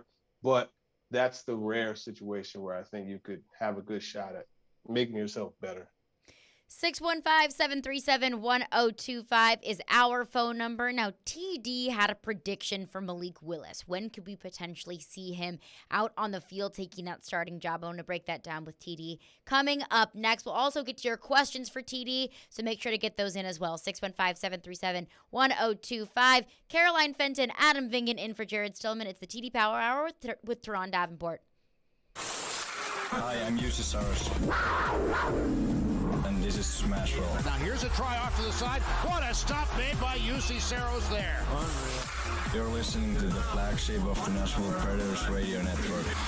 ESPN 1025, The Game. At the law office of Amanda J. Gentry, we are committed to defending your rights. We have a team committed to helping you navigate the court system, whether you've been accused of a crime or you're going through a messy divorce and custody. Call our team to help you navigate this system. We are here to protect your rights, to demand your rights, to enforce your rights. 615-604-6263. 615-604-6263. AmandaJGentry.com. Text Valley to 615-737-1025 now. We will qualify 38 listeners for a chance to win a summertime casino getaway at Bally's Evansville. Must be 21 to enter. The winner will be announced Friday at noon. Throwback Thursdays with the Nashville Sounds are the best way to spend a summer night. Enjoy $2 and $3 drink specials throughout the park, or take the Ice Shot Challenge at the Bandbox. The first pitch against the Indianapolis Indians is at 7:05. For tickets, visit NashvilleSounds.com. Hey, this is Sean Ford, Director of Sales for ESPN 1025 The Game. I'm looking for talented salespeople to add to our dynamic and growing team. If you're an experienced seller who's looking for a new adventure and a career path that offers more excitement and new opportunities, you may want to listen up. First of all, if you're hearing this message, you're probably already a fan of The Game. We have a long list of local businesses who are fans too and love what we do to help them grow. You might be someone who could be a part of that experience. Are you comfortable meeting strangers and earning their trust? Do you enjoy working in a team environment but self-motivated to set and achieve your own personal goals? Are you a creative person who loves to share your ideas with others? Do you thrive on making a difference in your community? If the answers to all those questions was yes, then we should talk. Send your resume and cover letter to together@cromwellmedia.com. That's together@cromwellmedia.com. Let's see if we're a good match. Cromwell Media is an equal opportunity employer. When Smashville wants to rock. I tried so hard and got so far, but in the end, it doesn't even matter. Looking to the sky to save me, looking for a sign of life, 'cause it's too cold for you here. We are Nashville's rock station. 1029 The Buzz. You've got bugs. What's your move? A rattly can? Or a simple spritz? Bugs near your kids and pet? Will it be ingredients you can't pronounce? Ew. Or essential oils? Bother the bugs, not your family. Zevo uses essential oils, which attack bugs' biological systems, so Zevo kills bugs, plus is safe for use around people and pets when used as directed. Zevo. People friendly. bug deadly. Now at a store near you. Your home for Hit City is 94.9 The Fan. Your Nashville Sounds continue their series at First Horizon Park against the Indianapolis Indians. Swing and a miss, strike three. Sounds win. Coverage begins at 6:50. On your home for Sounds baseball, 94.9 The Fan and The Fan app. Hey Nashville, this is Paul Feinbaum and you're listening to Nashville's best sports talk, ESPN 102.5 The Game. Well, the biggest thing for these guys that come in from college is a new terminology, the formations, the ability to operate under center, work more of a pro-style offense, and his command is improved. His ability to go in the huddle and get everybody lined up, give the formation, the call, know where guys are supposed to be, the concept of the play, working, calling two plays in the huddle, getting us in the right play. That's all improved. And, I think he's starting to just get a little bit more comfortable and settle down here a little bit. That was Mike Vrabel on Malik Willis, how he's progressing in his first summer with the Tennessee Titans. TD, you were asked, along with the other writers for NFL Nation for ESPN.com, about each team that drafted a quarterback this year, when they can predict, or when you predicted Malik Willis to start for the Tennessee Titans. And you said the likelihood of winning the starting job in week 1 is at 5%. And even I think 5% is high. But of course, you preface it by saying barring injury, barring any sort of catastrophic event. I think we're all pretty much on board here that Malik Willis will not be the starter week 1 in 2022. But you go on to say that the chance of sitting all season is pretty high. So at 75%. In what circumstance do you think Malik Willis will not be sitting all season? Of course, 75% is very high, but in what circumstance do you think Malik Willis could see the field this year? Yeah, I think it's, like I said, with an injury situation, that's probably the most likely path for him to reach the field. But I don't think it's likely that he plays, and especially when you look at the way that they're developing, it's literally a ground-up process where they're going through what they call the operation, right? Just the process of getting him to relay the play from the green dot to the huddle, and then go through that whole process, the cadence, getting under center, turning your back to the defense on play action, and flipping yourself back to the defense so you could see the field. Like, that's all a process that he has to get reacclimated with. So it's going to take some time for that to happen. And I know I for certain am not rushing the process. Of course, that's the wonderful position that the Titans find themselves in, and drafting him in the 3rd round. But TD, your thoughts on Malik Willis and what you've seen from him in OTA so far? Yeah, I've seen some really good throws. I like the way that he can make some of those off-platform throws, whereas he could find a way to change his release point and get the ball to the receivers. I like how he had that one problem where it was the first day of rookie camp. He had a couple botched snaps, but after that process was okay. And so I think it's the progress that you're seeing with him, and just being able to consistently get under center, reading the defense. Now, there were a couple times where he kind of did some things as far as like throwing the ball late, after he scrambled and just taking a shot, throwing back across his body or something like that. And, they had to tell him like, hey, whoa. And so it's a balance, right? You got to figure out a way to not coach that playmaking ability out of him, but be able to have him protect the football also. So I like what we've seen from him. And I think, he's going to be a really good quarterback. The Titans are in good shape with him down the line. I definitely expect him to be a dynamic player. And with all of that considered, understanding that the Titans don't expect him to be a starter this season, with the understanding that the Titans do have a lot of work with Malik Willis this season, what do you think, in your opinion, TD, what do you think that the Titans want to see, and what do you personally want to see from Malik Willis in training camp, with the understanding that he likely will not be a starter this season? I think progress, daily progress, playmaking. He's going to be a guy who will run the scout team offense. I think, making the defense, giving them a really good look. And you look at some of the guys they're playing against, there are some quarterbacks that, can scramble and can do different things. So he'll give them a good look that way. But the main thing is just, as I said, the operation. That is what they want to get down pat, because if you're able to get that down and the mechanics, the slight changes that they're making and tweaks, they want to see that consistently show up in as close to live action as possible. So, in my opinion, that's progress. Those are the things that they'll be keying in on. And TD, in this article, when you do predict Malik Willis to get his first NFL start, you say week 15 of the 2023 season.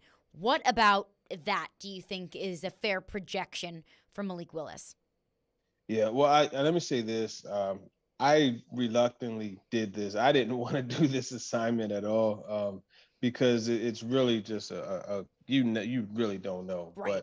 But I felt as if later in next season, because we already established that this season it will be Tannehill's. Right. I think Tannehill is there's a good shot that he's back in 2023, and I think late in that season, if things aren't wrapped up as far as like where they are in the playoffs, or if they don't have a shot to make it, I think that's when you could see him, because they have to see what they have, right? At some point, you're going to have to move on from Tannehill, and you got to see what you have in Malik Willis, the young quarterback. So I think late in the year, that's an opportunity to do that.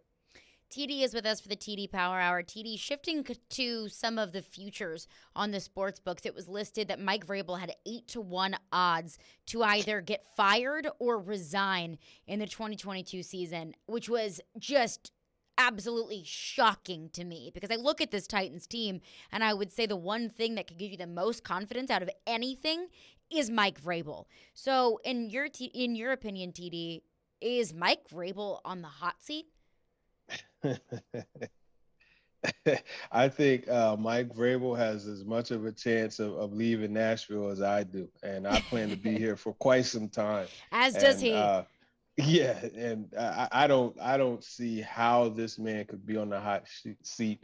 I mean, we're talking about a guy that hasn't won less than 9 games since he's been there. Last time I checked, didn't he just win Coach of the Year? To have that guy on the hot seat is it's absurd to me, and I can't even begin to understand how that's something that they put together. These lists, right, that they're done to generate conversation. But here not we even are. lists. It's on a sports book. So I'm wondering who the heck is putting money on Mike Vrabel to not be the coach of the Titans in 2022. So my only thought was, does Vegas know something that we don't? I mean, I look back to when the Colts played the Raiders, and the Raiders' odds on the money line just absolutely skyrocketed. And I was so confused, and it came out about an hour or so later that Carson Wentz had gone down with injury. So Vegas always knows something. So I'm thinking, is there something that Vegas knows that we don't, that Vrabel could be out of here? Yeah, I highly doubt it. I do too. I just think it's it. ridiculous. Yeah, it is. But going back to the sports books, they look at Frank Reich as well with 7-1 odds to either get fired or resign at the end of the season. Do you think that's a possibility? Is Frank Reich potentially on the hot seat, especially considering all of the hype surrounding Matt Ryan in Indianapolis this season? No, I think that's unlikely as well. I don't think either one of those guys have anything to worry about with their jobs, to be honest with you. What would Frank Reich have to do, or what would the Indianapolis Colts have to do this season in order for Frank Reich to be on the hot seat? Go like 2-15 or something like that. We had this discussion about Vrabel, about what would the Titans have to do for Vrabel to get fired. And Jared said go 1-16. And I said, I don't even think that would be enough for Vrabel to get fired. It would have to be a consistent 1-16 over the next couple of years for Vrabel's job to even be in question. Yeah, no, I agree. And the thing is that you have to look at is how lock and step he and John Robinson are. And there's a connection there. And the only way I think Mike Vrabel would go get fired if over after a 1-16, 2-15 or whatever, is if they cleaned house and got rid of John Robinson too. And both of these guys have established themselves as, top level executives and coaches. So I couldn't see that happening at all. And while we're on the topic of Indianapolis, I was reading an article in The Athletic, talking to TD for the TD Power Hour, saying that Matt Ryan is exactly what the Indianapolis Colts need, and also references why Indianapolis is in such a difficult spot right now is because they've been pasting together this quarterback position with popsicle sticks and glue. And I think that those two things are almost, completely contradicting statements. To say that Matt Ryan is exactly what the Indianapolis Colts need right now at 37 years old, you can think that this is going to be a short-term solution at quarterback for the Indianapolis Colts, but that's been their problem, is that they haven't had a long-term quarterback. So how can it be both? Didi, do you think that Matt Ryan is exactly what the Colts need right now?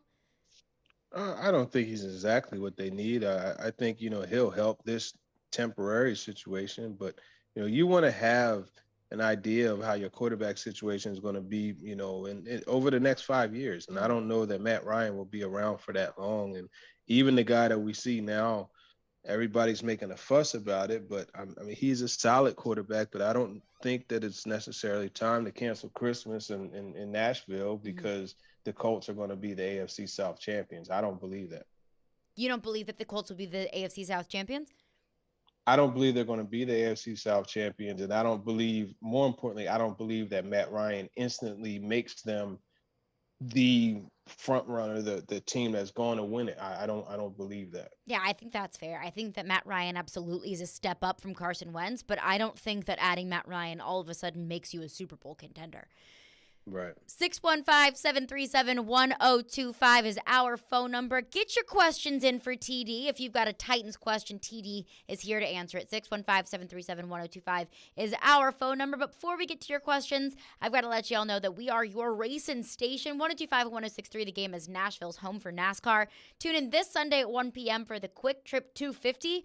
Also, you can join Chase McCabe, the Suit, our very own, every Sunday morning at 8 for Chase and Checkers as he talks to the drivers and gets you set for race weekend. NASCAR on 1025 and 1063. The game is presented by Nashville Fairgrounds Speedway. At some point, it's a combination of who did you play and what does your skill set look like. Get the best analysis of the big stories in the sports world with ESPN's Jason Fitz. If you reach for a quarterback in the draft because you need one, you're going to set your franchise back 5 years.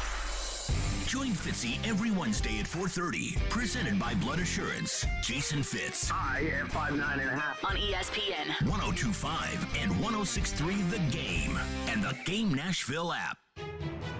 From the Fox 17 News Code Red Weather Center.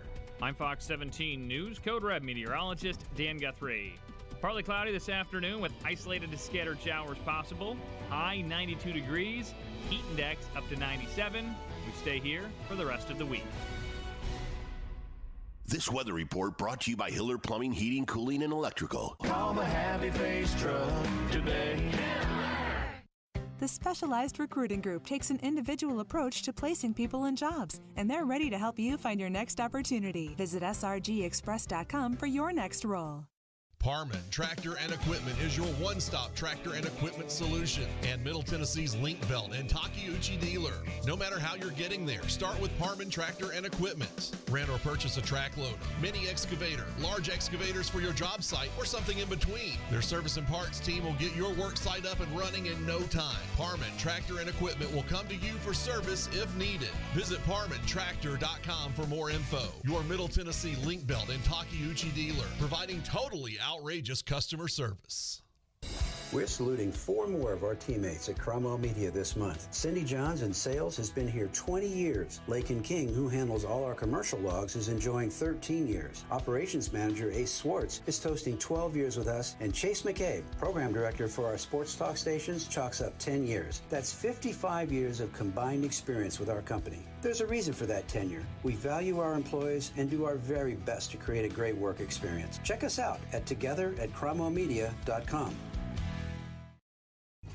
When you want to rock.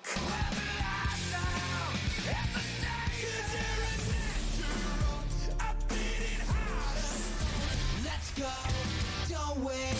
This night's almost over. Do all the monsters come out at night? Why do we slip when we want to hide? We are Nashville's rock station. 1029 The Buzz. As in all human conflict, adults fight and children suffer. Today, 7.5 million children in Ukraine need to find water and shelter. They need safety in school. They need a place to sleep and comfort in the dark. Show them the world cares. Support UNICEF on the ground in Ukraine. We won't stop until every child is safe. UNICEFUSA.org/action. Robbie Stanley. To avoid non-contact injuries and not repeat last year. Joe Rexroad. Just wait until next year's national TV schedule comes out. Robbie and Rexroad. Mornings from 6 to 10 on Nashville's best sports talk. ESPN 102.5 and 106.3 The Game. And on the Game Nashville app. You're listening to Stillman and Company. Sounds like this has been a game-changing day for all of us. Presented by TriStar Moving. on ESPN 102.5 and 106.3 The Game. And on the Game Nashville app. Stillman and Company. TD is with us for the TD Power Hour. I want to get to your questions for TD because the people have got their Titans questions. But before we do that, TD, I have to ask you, USC and UCLA have announced that they have been interested in potentially making a move to the Big Ten. Your thoughts on that? Yeah, that's crazy. It's really going to boil down to two big conferences in college football, right? And the Big Ten and the SEC, and each of them like 20 teams. And man, it's crazy. I like tradition. You know what I mean? That's why I love college football, but tradition is out the window. Yeah, exactly. All right, let's get to your questions. Questions for TD. We'll go to your text line. If you've got a question for TD, you can get it in at 615-737-1025, taking your texts and calls. Phone lines driven by WilsonCountyHyundai.com.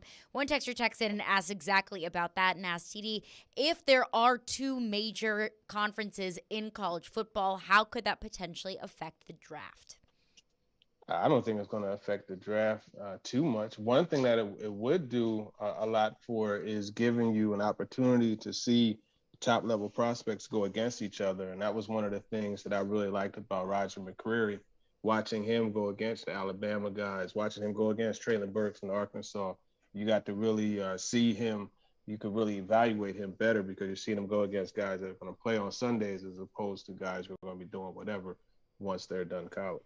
And that's what I've said about so many prospects coming out of the SEC is you mentioned Roger McCreary, and I would say wide receivers alike and defensive linemen and offensive linemen alike is every single Saturday they're going up against some of the best talent in the country.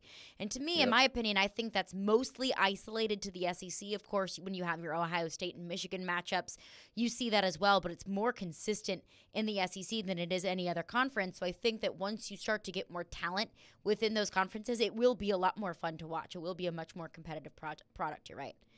But other texter texts into the text line and said about Mike Vrabel's odds on the sports book of either getting fired or resigning, and says resign is the key word. Do you think that he is going to the Patriots when Bill hangs it up? That's a really interesting proposition that kind of caught me off guard. That there's a possibility, but I just think I don't think he's going to do that because, again, it's going back to the relationship that he and John Robinson have. I think it would be tough for Mike Vrabel to walk away from that because it seems like they really are on the same page with roster stuff. Drew texts in and says, who do you see elevating their game in the wide receiver room that is going to take the next step to become the number 3 and 4 receiver on the team? It's a good question. You want to say Dez Fitzpatrick, but I don't know that that's the answer there. Honestly, I think Traylon Burks is going to be a good player. Mm-hmm. You say what you want. I think he's going to. You look on his IG. He's there at the facility today. They're keeping him there to get, as we heard from Coach Vrabel earlier in regards to the rookies. I think Traylon Burks is going to be a good player, but that would probably put Westbrook and Kenny at number 3. And I think he's going to continue to elevate also. There's a lot of ability there. Like, I'm not saying he's special, will be a Pro Bowl player, but I think between those two, you'll get what you need in the passing game. And you mentioned Traylon Burks, and I'm with you. I mean, he's a first-round talent, and if you watched him at Arkansas, I mean, the guy was just an absolute burner. But health issues aside, Are there other concerns there that do you think are legitimate concerns? Because I've heard the concern about the lack of route running at Arkansas. Yeah. What other concerns are there other than the health concerns, which are obvious? Yeah, well, the route running, just the depth of routes that he was asked to do, I think that is a bit of concern, but you work around that, right? You take, and this is good coaching, right? You take what a guy did really well in college and you implement that into your scheme. And it just so happens that they have a lot of those bubble screens and a lot of those things to receivers already. So you just bring that along with him. And I think when you have a guy with that talent level, you could do a lot of things with him. So it's just a matter of showcasing them right and using them correctly. You could work around that. Now, the other thing that has been brought up is playing in the slot and not going against press coverage as much. Yes, that is something to mention, but there was another guy back in 2019 that played a lot of slot in college his last year, and he seemed to make the transition outside very, very smoothly. So I think Burks could do that as well, just like A.J. Brown did. Maybe not at that same success level, but still, I think he could do it effectively. Richard texts into the text line and asks, is Todd Downing on the hot seat this season? I think he is, actually. I do think he is on the hot seat. And you know me, Caroline, I'm never one to say a guy should get fired or even, approach that. I think Todd Downing has done a solid job, all things considered. Now, are there times where there's too much predictability? Are there times where you got to spice up the route concepts in the passing game? Yes, definitely. But let's not forget, this team, red zone efficiency was right back on course with, how they were before he took over. Third and fourth in short situations, they were among the best too. I think Todd Downing is on the hot seat because Tim Kelly is there, but I feel like he's going to solve.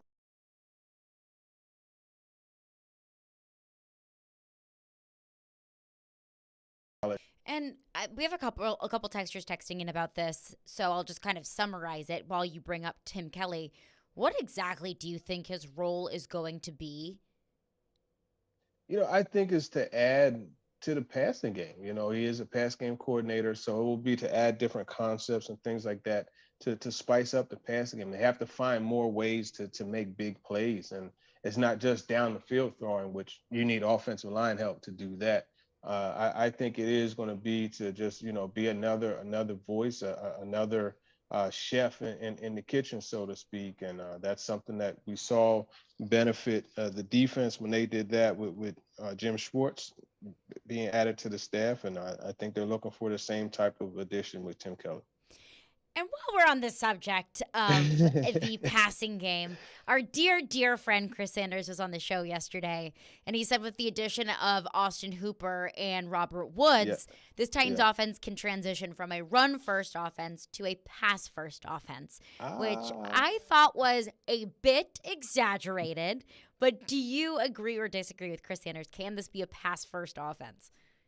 I think you could make it a pass first offense. Now, will it be Can it be successful? I don't think so, but you do have to factor in Austin Hooper. I think that addition is a stealth, high quality addition. And I look, I'm picking him in my fantasy lineup. You know what I mean? So that lets you know what I think of him. But I don't know about pass first. I think they have an identity, and Todd Downing said it, right? That there's an identity that franchise has, and that's what it is. Physical on offense or running the football. Another texter checks in about Austin Hooper and says, if Austin Hooper is going to be so great, then why was he such an easy pickup for the Titans? No one's saying he's going to be so great. I think that's something that we need to, use context here. He's going to be a good player, in my opinion. He was so easy to pick up because the Browns released him, and the tight end market was saturated. And let's look at it. The Browns had to basically pick Hooper or David Njoku, and they went with the guy who they drafted, and they invested in him, and they let Hooper go. And he wasn't on the market for that long. I think it was like he was released during the week, and that weekend he was, meeting with the Titans. So it's not like he was on the market for a long time and he had to wait and wait and wait. So I think the texter needs to take that into account as well. Another texter texts in and says, as of right now, who is the starting secondary, but mostly who starts opposite of Christian Fulton week 1? Yeah, it's Caleb Farley, barring injury and anything, any complications. It's Caleb Farley, and I think, and you talk about X factor, right? In that article, Caleb Farley was a guy that they pointed to as an X factor. I think when you look at him, if he's healthy, I think he's going to get you some picks, and I think he's going to score the football because that dude is a playmaker once he gets his hands on the ball. But most importantly, I think that's going to help just that defense. Just go against like some of these guys they're going to have to be facing. I mean, it's a big task, and I think he'll help out a lot. That is a big if, at least we've seen with Caleb Farley. I mean, that's what's left him out of college ball. That's what left him out of majority of last season was injury.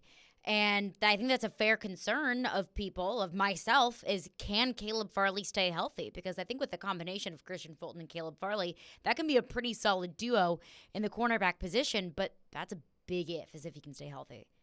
Yeah, and that's the thing. And as we've exhausted on this show, the best ability is availability. I will hammer that home. Yeah. So let's say Caleb Farley, hypothetically, in the worst world possible, he goes down with injury again, knock on wood. Who's beside Christian Fulton at the cornerback position? I think it's going to be a mix of Buster Screen and Roger McCreary. And this is why I like Roger McCreary. I like him too. I'm excited about Roger McCreary. Anytime I tell a DB that we practice together, I'll fight you every day. I like that DB. And I told him that back in March at the combine. He looked at me like I was crazy. And I explained what I said, what I meant. And then he was like, okay, cool. But he's a feisty corner. He has versatility. He's tested, right? As we talked about earlier at the opening of this segment, the people that he went against were guys that are playing on Sundays now. So he's tested. I think he's ready to go. Anthony Midget really, really likes him. And he had a solid OTA in minicamp. And I think, he'll be a guy. And they like old, reliable Buster Screen. You know what I mean? He's managed to exist in this league and do well for, 12 years. And I think, year 13 here for him will be a good one as well. Who we got on Talking with TD this week? Oh, well, hey, I'm glad you asked that. We did, the parting shots for Elijah Campbell, who, I believe today is Elijah's last day. It was his last day. Yeah, he did a lot, just helping grow, talking with TD and implementing a new segment and run TMC with Chris Sanders. So we had him on too. And then we had Kenny Vaccaro on. I wanted to get my guy on, man. He's always, been one of my favorite players to cover. And we had him on just to see what he's up to now. And he has a lot of things going on. So definitely make sure you check it out. Will do. Well, yeah, this building just got significantly less fun with Elijah Campbell not in it. Yeah. But TD, we appreciate you. We'll chat with you next week. Yes, ma'am. Appreciate you. Take care. Thanks, TD. Again, Teron Davenport for the TD Power Hour. Appreciate him for coming on every Thursday at 3 o'clock. Well, we have buried the lead long enough, Adam, because USC and UCLA are now in talks to potentially move to the Big Ten, which makes close to zero sense geographically, but it could be a seismic shift in college football. So we'll get into exactly what that means for college football and the future of Big Ten and conferences in the future. Caroline Fenton, Adam Vingan in for Jared Stillman. It's Stillman and Company on 102.5 The Game. Stuck at work without a radio? Wait a minute. Disastrous. I hate that. It's got to be there. That's okay. Everything is not okay. Download the Game Nashville app or go to thegamenashville.com and listen live. We are Nashville's best sports talk. ESPN 102.5 and 106.3. The Game. ElectronicExpress.com. We make it happen.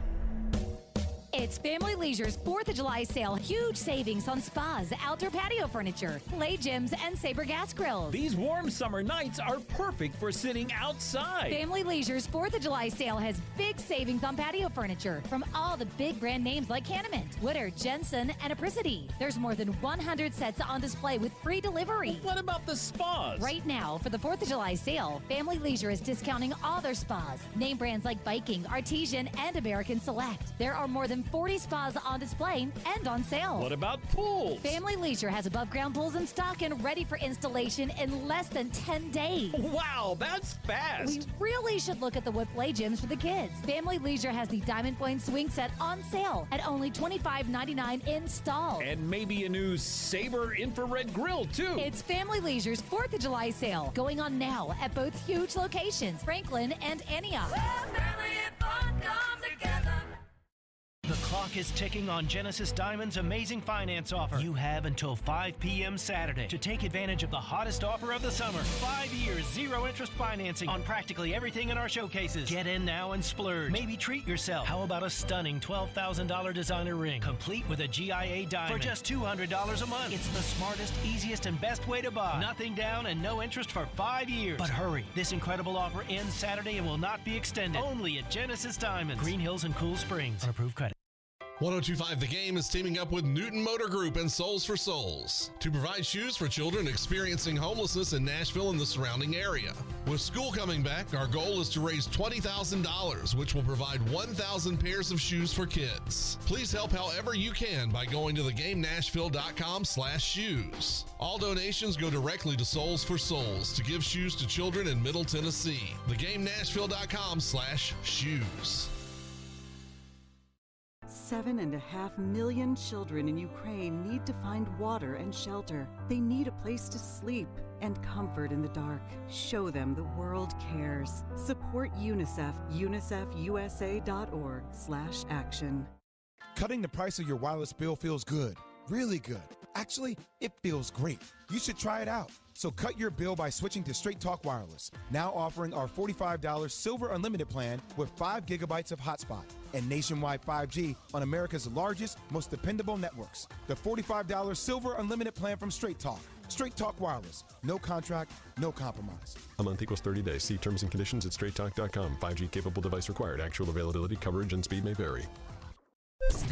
From the Hillside Medical Game Studios, WPRT FM Pegram, WPUC HD2 Laverne, Robbie and Rex Road to DDC. Stillman and Company, Nashville's best sports talk. ESPN 102.5 and 106.3. Terang, it's a high fly ball. The leading receiver. Awesome game 7. Checkered flag in the air. The Game. A Cromwell Media Station. Where you have a voice. We're one play away from an injury. He knows this. He's a study of the game. And we have strong opinions. He's been awful. I don't think they were trying, and that's why I feel the way I feel. This is Stillman and Company with Jared Stillman and Caroline Fenton.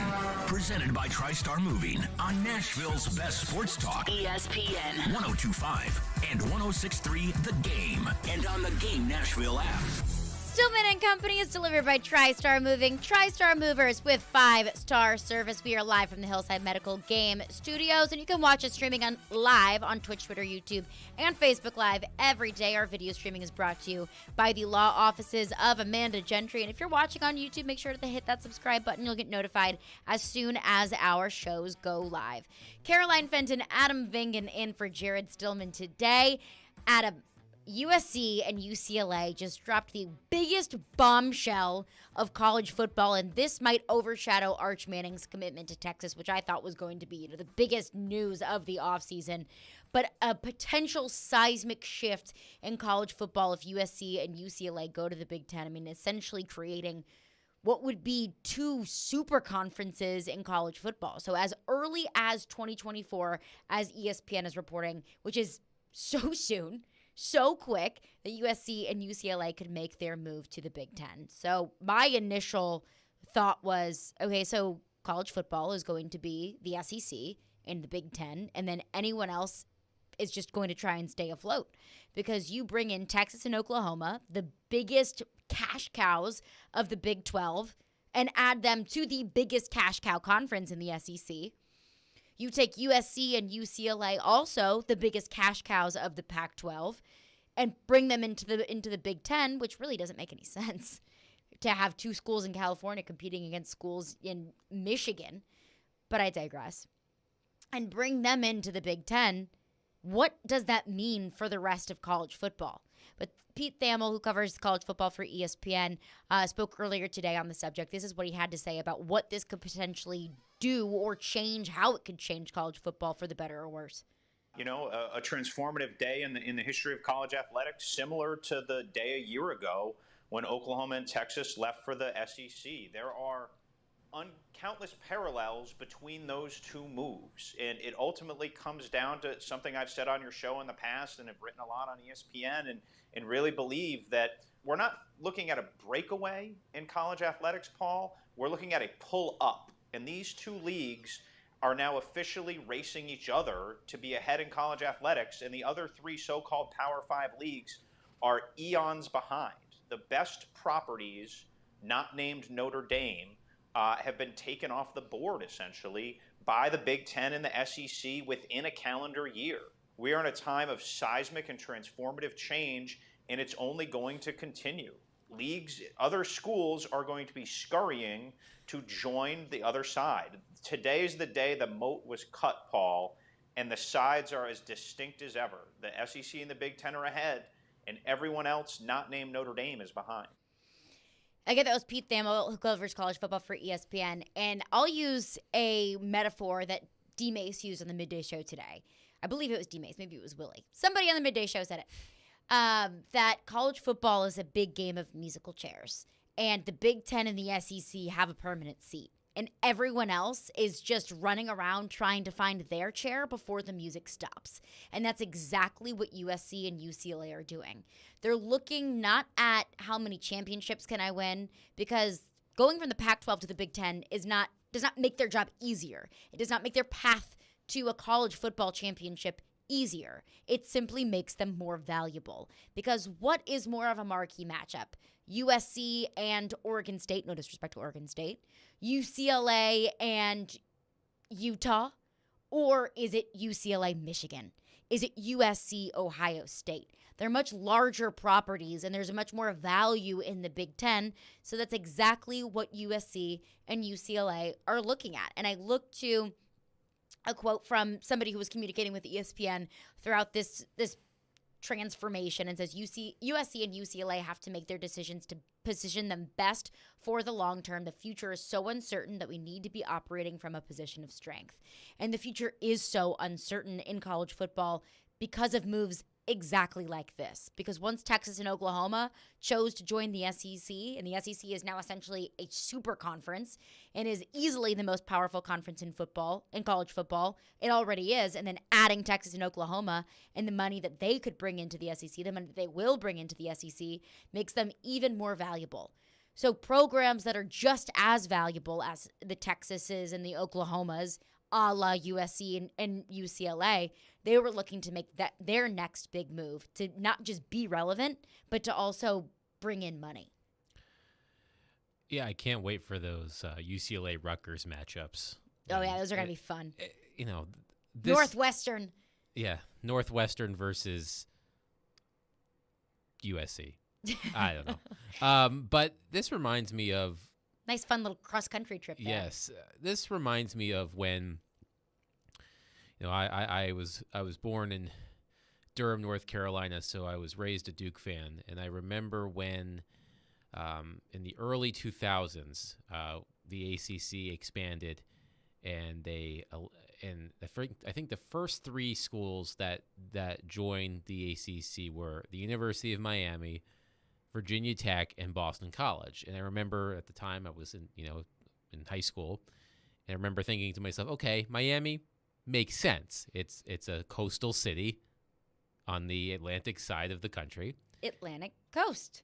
Got it. Technically, well, not technically, Boston is also a coastal city on the Atlantic side of the country. That makes sense. Virginia Tech is a bit more inland, but Virginia is also in the ACC, so I guess you can make it work. So I had no qualms about that. But then you fast forward about 10 years later, Louisville comes in, Syracuse comes in, Pittsburgh comes in, Notre Dame comes in. It just didn't make any sense. The Atlantic Coast Conference with a team in Indiana and a team in upstate New York and a team in Pittsburgh, it just did not make any sense whatsoever. So, when I look at this, as someone who I am the rare Southern-based sports person who is not a huge college football fan. I grew up in T's and P's. I grew up in an area that college football was not a big deal. I went to a college that did not have a team. So, I didn't get in on the ground floor of the college football craze. So as I watch this from afar, and I see all of these moves, and as Pete Thamel said, this is the biggest day since last year when Oklahoma and Texas decided to bolt. Right. These unprecedented days seem to be happening a whole lot more. Right. Unprecedented feels a lot more like precedented. Right. And I understand for the schools, it's about the money and the exposure and the television deals and all of those things. But, it's just, from a competitive standpoint, it seems to be diluting things. Maybe I'm wrong, but at this point, it just seems like it's. I think Pete Thamel was alluding to this in his clip there, that you're going to have these two gigantic conferences, and then the other teams are going to be scrambling to join those conferences, and then basically, it's like too many people on the lifeboat on the Titanic almost. I don't know, but it just doesn't make. I understand the financial aspect of it from like a competitive standpoint. It makes zero sense competitively. From a competitive standpoint, from a quality of play standpoint, I just don't understand it. So that's an interesting conversation that we can have, because I think whenever the SEC was discussing not necessarily realignment, but changing the schedule into a 9-conference game model where you would play 3 teams permanently and then those other teams would rotate, there was a big discussion around the SEC fans of, we want Vanderbilt. It was a fight to get Vanderbilt. It was a fight to get South Carolina. It was a fight to be able to play those kind of lower level, less competitive teams year in and year out, because that made their path to an SEC championship, to a potential bid to the college football playoff, so much easier. But it's interesting because you see the moves that Texas and Oklahoma and now USC and UCLA are making. It doesn't make their path easier. Of course, you've got your fair share of easy teams in the Big Ten. You've got your fair share of powerhouse teams in the Pac-12 and Oregon and Utah historically. But USC and UCLA going to the Big Ten does not make their job easier. Texas and Oklahoma going to the SEC actually makes their job significantly more difficult. So to your point, no, it's not about being competitive. It's not about winning championships. It's about where can we be, where we can be relevant again. And I think that college football is headed to both a very exciting and also a very, very different and dangerous landscape. And I want to get into that more on the other side, as well as your thoughts. Your phone, 615-737-1025 is our phone number. Could we see even more changes coming as a result of this? We'll get into that coming up next. Caroline Fenton, Adam Vingan in for Jared Stillman, Stillman & Company on 102.5 The Game. If you're on the road between downtown Nashville, they're still in good shape to make the playoffs, and I-840. Players make it clear they don't want to be somewhere anymore. There's a new way to hear all your favorite shows and sports programming on 102.5 The Game. I go back to that play and I shake my head. What I was worried about is that they were still just going to keep the goal. It's 106.3 FM. Think about all the good Titans teams. This is very much so a run-first offense. Now you have 2 choices to hear Nashville's best sports talk. Check out 106.3 now and add it as a favorite. Saving money feels pretty good.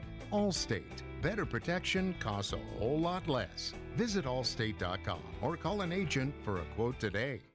If you suffer from joint pain from arthritis or an injury, you know the traditional treatments: pain meds, steroids, and then surgery, right? Willie Donick here with great news. Now there's a better way, and it's here now from the local medical professionals at QC Kinetics. QC Kinetics is the nation's leader in regenerative medicine. This is an advanced, exciting, and natural alternative that can give you lasting relief using your body's own healing power. Listen, steroid shots are toxic to your joints. Pain meds can be addictive, and nobody wants to go under the knife. It's 2022, and those old ways are out. The new way is in. Regenerative medicine, restoring and repairing damaged joint tissue using natural biologics. No drugs, no downtime, no surgery. QC Kinetics and their protocols can address any pain in any joint and give you the quality of life you deserve. So call the local medical professionals at QC Kinetics now. 615-249-4024. 615-249-4024. That's 615-249-4024 for QC Kinetics. Tennessee has never been a stranger to progress, and with all the changes going on, people want an affordable way to protect their families, which is why so many Tennesseans trust us. At Farm Bureau Health Plans, helping people find peace of mind has never gone out of style. Just click fbhp.com, call us, or visit one of our many offices. Farm Bureau Health Plans, protecting Tennesseans since 1947. We here at 102.5 and 106.3 The Game are looking for our next great executive producer. Hey, it's Chase McCabe, the program director. If you think that's you and you think that you have the experience, the drive, and of course you share that love of sports, send your resume and cover letter to together@cromwellmedia.com. With your home value up again, you are sitting on a pile of money. So don't let it sit there. Use it. Willie Donick here for my friends once again at Loan Pronto. Introducing Loan Pronto's Equity Line of Credit program. You don't have to refinance, but you can access up to 97% of your home's value. Get cash now to pay off all your credit cards or do that home improvement project. Get your down payment for a new home or stash away for a safety net. You can get $50,000, even $100,000 or more out of your home. And the payments are crazy low. Think what you could do with $100,000 right now. Loan Pronto makes unlocking your equity easy, and they can probably even waive the appraisal. Don't just let all that home equity pile up. Turn your house into an ATM machine and get the cash you need. Call Loan Pronto now, 615-499-5780. That's 615-499-5780 or go to loanpronto.com. Equal housing lender, NMLS 166-1781, subject to lender approval. We want to hear from you. Thanks for taking the call. Join the conversation. Call or text at 615-737-1025. Driven by WilsonCountyHyundai.com.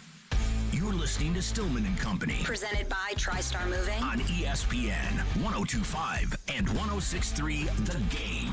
And on the Game Nashville app. What do we know about these two schools, USC and UCLA, perhaps acting in the same way of approaching the Big Ten about interest in joining their league? Well, it seems like a very similar pattern. I guess the Big 12 had the blueprint, if you want to call it that. But look, this to me honestly also explains possibly why we haven't heard yet about the Big Ten's TV deal, which has reportedly, closing in on $1 billion. And when you're talking about each school in that conference making upwards of $80 to $100 million annually, of course there's going to be interest. And anyone who has followed college football knows that realignment is never over, but this is another shocker that is going to completely alter the college football landscape. That was Heather Dinich on ESPN earlier today, and it is kind of wild that she says Big 12 was the blueprint for conference realignment and movement, because it really was. And then the Big 12 just got by their own path that they paved with Texas and Oklahoma leaving the Big 12 and going to the SEC, which really was the catalyst to all of this, because realignment is not something that's new to college football or college sports in general. I mean, think about the Big East, RIP to that. But no shift has been as seismic as Texas and Oklahoma moving to the SEC. And in this article at ESPN kind of outlining all of the details of the potential move, somebody that works in the Pac-12 said with Texas and Oklahoma going to the SEC, it became very evident for those schools that there was only one option. Talking about USC and UCLA only had one option, and that was just to level up. And it is wild, absolutely wild to think about what can happen, because I think now we can see that there's really nothing that's off the table in terms of college sports. Now, Nicole Auerbach, who covers college football for The Athletic, tweeted this out earlier today.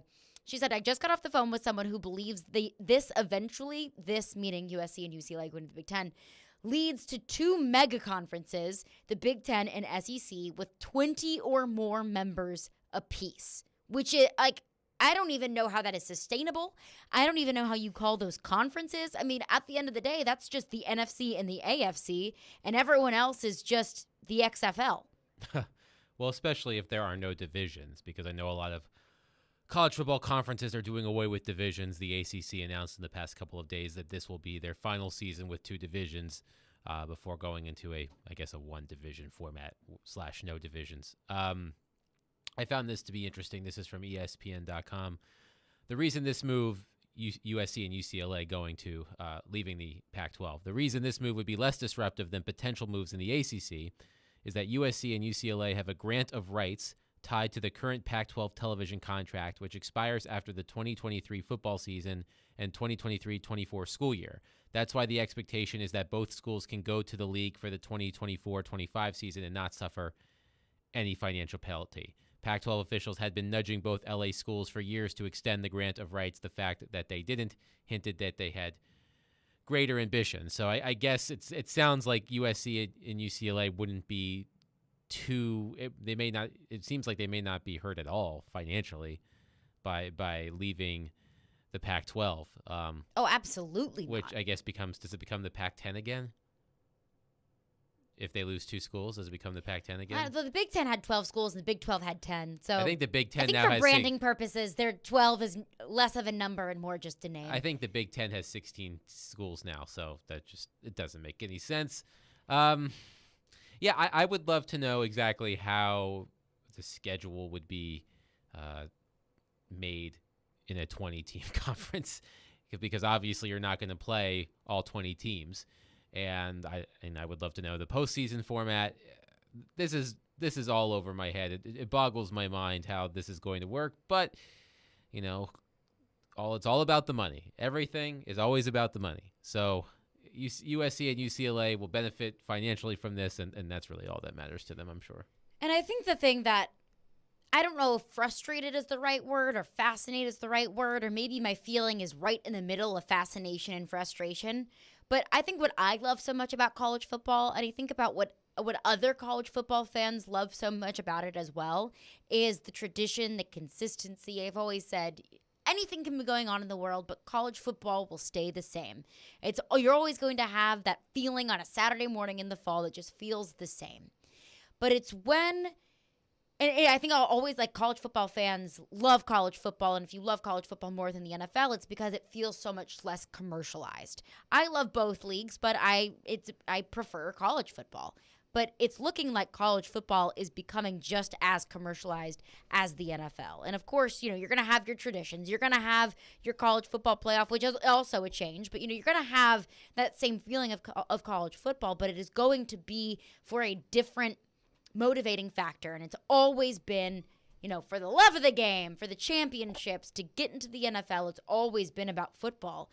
And I knew that NIL would be such a massive change in college football, but I didn't think that it would snowball into something so much larger, so much more quickly. I mean, it's been less than a year. I believe NIL was passed in the middle of July last summer. It's been less than a year since NIL has passed, and we have seen so many massive moves. Not just Texas and Oklahoma joining the SEC, not just USC and UCLA joining the Big Ten, but look at how it's changed recruiting as well.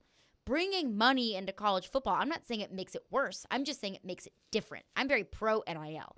I'm pro changes in college football, but it's just, it resembles something so much more different than it was even just 2, 3, 5, 10 years ago. Yeah, the idea of the quote unquote student athlete, not to say that these athletes are not students, but that was always sort of a misnomer, and now it clearly is, because these athletes, these young athletes, have the opportunity to cash in on their name, image, and likeness, which I also agree is the right thing to do, and schools are putting a significant amount of resources and helping college athletes, make wise investments. I referenced this earlier because this is what I know. Wrong show. Sorry. This is what I know.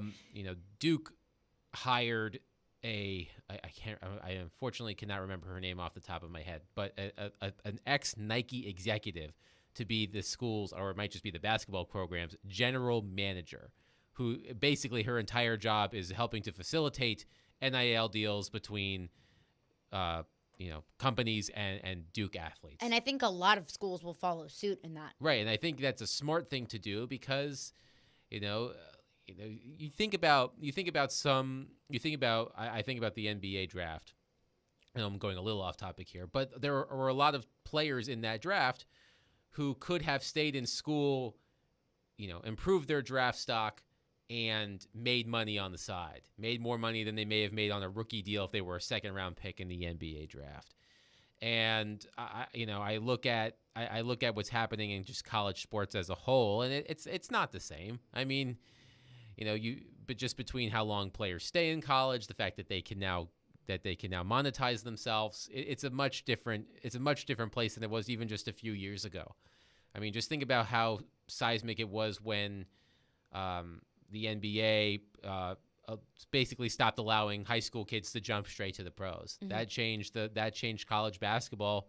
Some people would say for the worse, but I look at what's happening in college football, and it just feels different. It's a different beast, absolutely. And we were talking about this with Ian at the break, but how there have been conversations for quite some time now, how there could potentially be a super conference or super conferences that essentially compete for a different championship or in a completely different league than the rest of college football. And you can almost see that coming to fruition. Look at the SEC, Texas and Oklahoma. Look at the Big Ten with USC and UCLA. And let's add Notre Dame in there as well. Those, what would that be, 35 teams could break off into a completely different division of college football. Those 35 teams are probably financially sound enough to break off from the NCAA and have a completely different college football league. So it's almost like you have Division I football, and then you have a completely different pillar of Division I football, of different teams competing, of teams that with a different pool of money, with different finances, with different end goals. It is fascinating to see what could come from this, because it absolutely is a trickle-down effect of what has happened, all of the moves and all of the rule changes over the past year. But let's go to your phones. Phone lines driven by WilsonCountyHyundai.com. One texter texts in and says super conferences are not good for the sport of college football, and it makes me sad that this is happening. The NCAA needed to get in front of this years ago. And I think that that's kind of a feeling that we're going to hear a lot, is this is bad for the sport of college football. I don't know if it's bad or if it's different. I'm somebody who hates change. I love tradition. So I look at change as being a bad thing, but I don't know if this is necessarily bad for college football. I think it's just college football as we know it no longer exists. Yeah, and I'm reading. I've been reading up on what this move could mean for not just the Big Ten in terms of elevating its stature and its television ratings and its television deal, but also what it could mean for the Pac-12/10/ whatever. Pac. Just Pac. And it's not just football. I mean, UCLA and USC, have excellent teams in non-traditional sports, like Olympic style sports, volleyball, track, tennis. And I know that's not what we're talking about right now, but that it's affected as well. Yeah, and it's the super conferences. I mean, I would need to see exactly how is this going to affect scheduling? How is this going to affect postseason play? How is it going to affect the college football playoff? And the idea of having like a Division I, the upper tier with these conferences, and then let's just say like the ACC and the American Athletic Conference or whatever being like tier 2. Like I don't see how that works.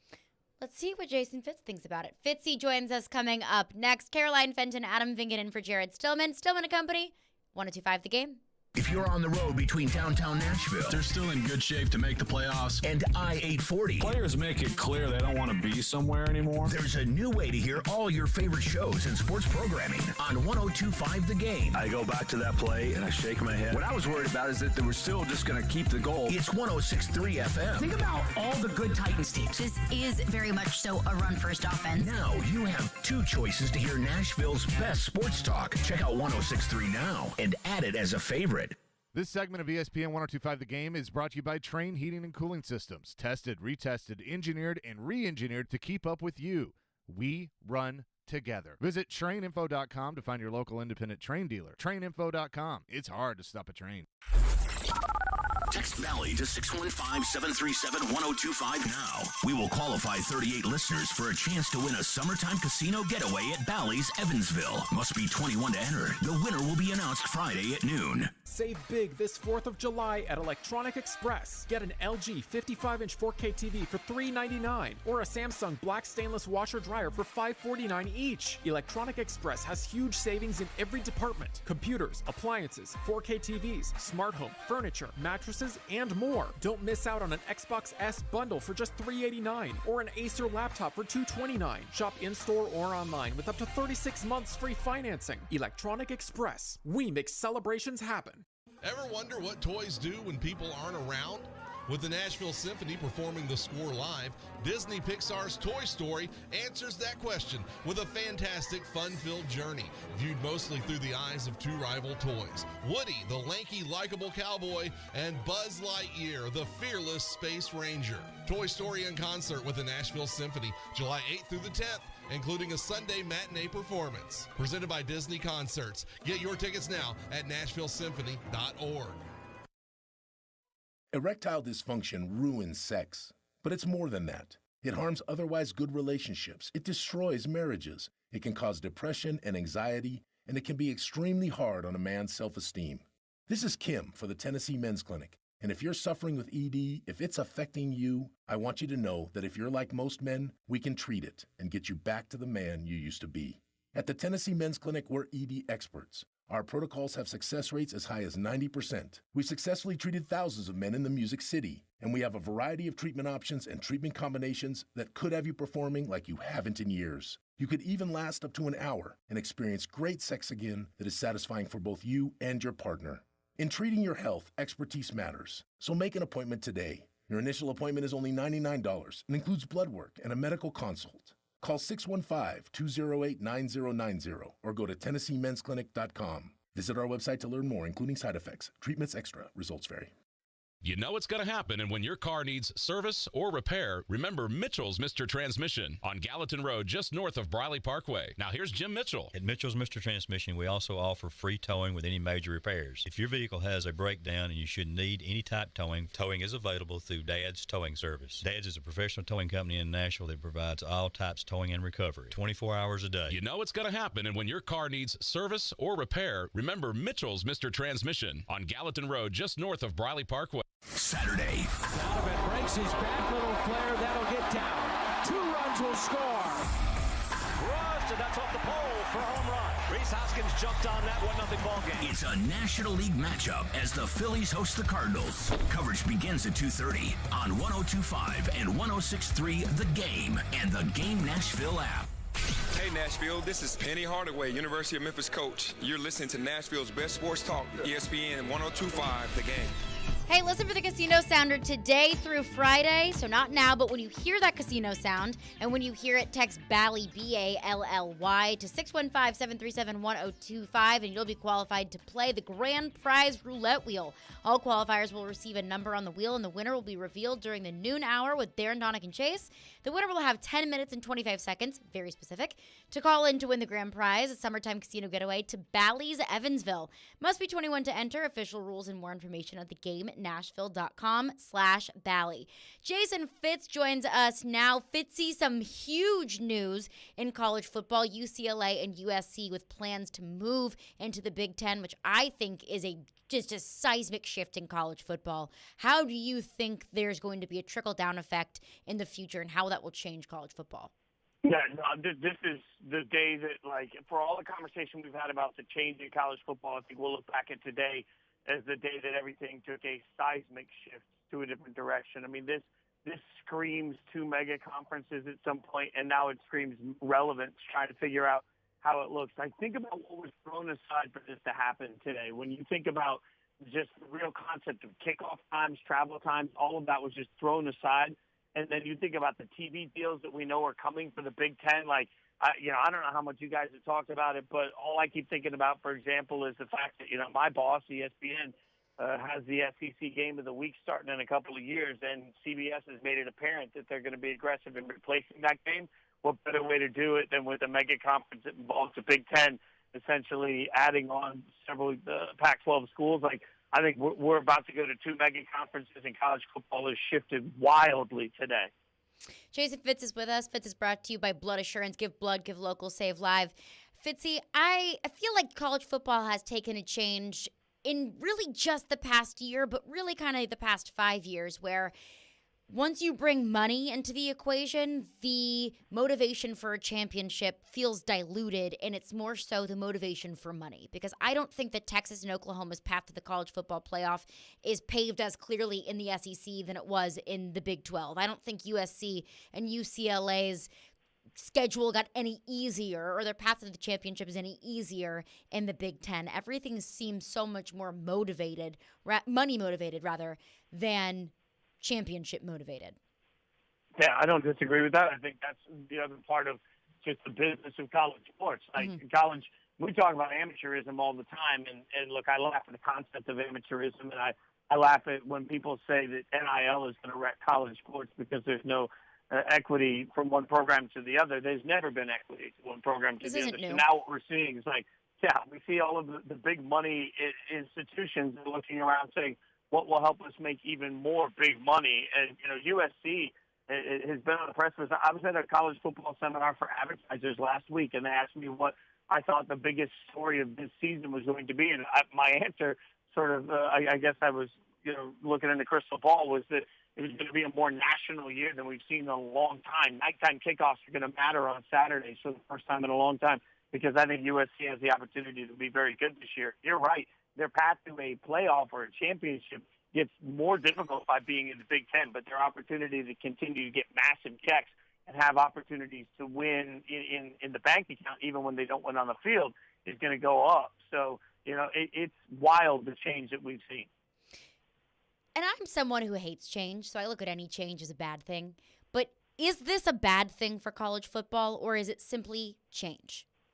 I think it was an inevitable thing. Like, there comes a time when you have to look at the business model and see, is it right moving forward? And so we live in sort of a society when it comes to college football where, let's be real, like Memphis isn't really ever going to have a chance at a national championship anyway, the way it goes right now. So now once everybody wakes up and realizes that, you have to realize who you're going to be in the new market. So, this is change that I think, for us resonates. If you love college football and the tradition of college football, then you hate every ounce of this, because, like, think about the rivalries and what's going to happen for Oregon and Washington and places like that, Arizona, that still have football rivalries they care a lot about. What's going to happen to the Mountain West, which, has been, several of those schools have been looking to get into the Pac-12 for years. Do they move up? And if they do, is there really any resonance to it without UCLA and USC? So this feels like change that will change the way the entire world watches college football in 20 years. But I don't necessarily think that's a bad thing. Business has to evolve. Is the Pac-12 dead after this? Yeah. The Pac-12 is dead just like the Big 12 is dead. Like, nobody wants to say the Big 12 is dead, but the Big 12 is dead. The Big 12 is dead. So, So the rest of the Pac-12, okay, look at the brands that are remaining, and I think Oregon has a real, stand to say, hey, we still matter. And they do. Oregon matters. For sure. They've gotten a lot of talent out of there and sustained success. And I think, like I said, Washington, USC also come to mind as schools that at least can be competitive. But, yeah, the Pac-12 was already struggling to get into the college football playoff. Without any sort of reasonable competition, I would be stunned if Oregon doesn't try and find their way somewhere else. And, multiple insiders today that said it looks like 2 mega 20-team conferences. I don't think that's far off. I think you're going to end up with 2 massive conferences at this point. So, yeah, the Pac-12 will right now, what's the big difference between the Big 12 and the AAC? I don't think there is one, and I would say the same thing about the Pac-12 and the Mountain West. Jason Fitz is with us, brought to you by Blood Assurance. Give blood, give local, save lives. Fitzy, Nashville is an SEC town, as you know that very well. So how does this move with UCLA and USC going to the Big Ten? How do you think that could potentially affect the SEC in the next couple of years with potentially a super conference or adding even more teams into the SEC? Like, what's stopping Oregon from joining the SEC if we're going to throw geography out the window? Yeah, nothing. And, I don't think either conference is done. What the Big Ten basically said is, we're not going to let you run away with it, which I think is important. So for SEC fans, the concept of, the addition of Texas and Oklahoma means that they'll control more of the college football playoff. I think the Big Ten has turned around and said, I mean, there's a lot of good schools in the Big Ten, and I know that everybody likes to get into the SEC just means more, and I understand that, but it's good for college football to have more than just the SEC. The Big Ten will provide that. I think it's funny looking in our own backyard in Nashville that, you know, so many people in Nashville are SEC fans, while acknowledging that one of the very schools that still is going to be in this powerful, huge mega conference is Vanderbilt. And Vanderbilt, if we're just talking specifically mostly about football, which is what we talk about for most of these schools, Vanderbilt doesn't deserve that platform at all. So it's hysterical to me that, you know, we sit here and talk about the SEC because it means so much, and it does. But at the same time, we just sort of choose not to acknowledge the fact that our very city is wasting one of the spots in the SEC compared to what other competitive teams could offer the conference. You could make that same argument about Northwestern in the Big Ten. It's like It's almost like Vanderbilt and Northwestern just need to break off and make their own, you know, conference of brains. But Fitz, I'm not opposed. By the way, Caroline, I'm not opposed to that. And I think that if you're looking at creating the most powerful conference in all of sports, I know that with all the greatness that comes with Vandy baseball, and we all know that, Vanderbilt has had some success in the basketball world too. If those are our main revenue-generating sports, man, if I'm the SEC, if I'm the Big Ten, I am looking at those brainiac schools and saying, if we're going to get into a world where graduation rates aren't an issue for schools, then those schools better start watching the back and making sure that they're still offering something. But it's under my understanding that the SEC can't kick Vanderbilt out. The Big Ten can't kick Northwestern out. So if Northwestern and Vanderbilt are looking at these massive paydays from TV contracts, not just now, but especially with two new powerhouses coming into each conference respectively, why would either of those schools want to leave? Of course, Vanderbilt, I don't think really cares that much about being competitive in football. So who cares if they get stomped by Texas, Oklahoma, Alabama, and Tennessee every single year when they're getting a fat paycheck by the SEC Network and by ESPN? Yeah, 1,000%. Like, Vandy's laughing all the way to the bank. And by the way, most Vandy students are not that passionate about it either, you know. So I think that's a fair discussion for Vanderbilt to have. Like, I think Vanderbilt, as much as I know Stillman for years has been yelling about Vandy athletics, well, yeah. Vanderbilt as a university has decided to prioritize other things. And if that reflects what's important to their school, that's important. What I don't know, and like, I'll have to get some help from smarter minds on me on this. I will over the next few days. But what I don't know is if we end up with two mega conferences, we presume that they'll be called the Big Ten and the SEC. I presume nothing. I mean, what right now is going to prevent a bunch of these schools from breaking away and deciding, even in this moment, that they're going to pay whatever fines it takes to put themselves in a situation where it's not the SEC and it's the Big Ten, it's called something else, and you decide what your membership group is going to look like. So I think there's a lot of legalese left to go through on all of this. But if you're telling me that the SEC is going to it's going to end up being two 20-team conferences, as one insider reported today as a possibility being considered, then every slot in that 20 better be bringing something of value. And that's a very fair point, that nothing is off the table at this point. So I guess that brings me to my next question for you, Fitz, is there have been so many changes. I mean, transfer portal, NIL, all of this movement. It's almost hard to predict what's going to happen next. But if you had to, what do you think is the next big move or change as far as college football is concerned? Yeah, I think the next change is going to be, look, first and foremost, we'll get some TV rights from the Big Ten that are going to make sense, I think, and give that conference the opportunity to continue to grow. And then now that we're putting ourselves in this situation, there's going to be a real conversation between the conferences that control the most equity in college football about what they want to do with the college football playoff. And that's what we're going to see, a very haves and have-nots in the voices in the room for what the playoffs should look like. And, you know, nobody can seem to come to any agreement, but we've only got a couple of years left on that TV deal.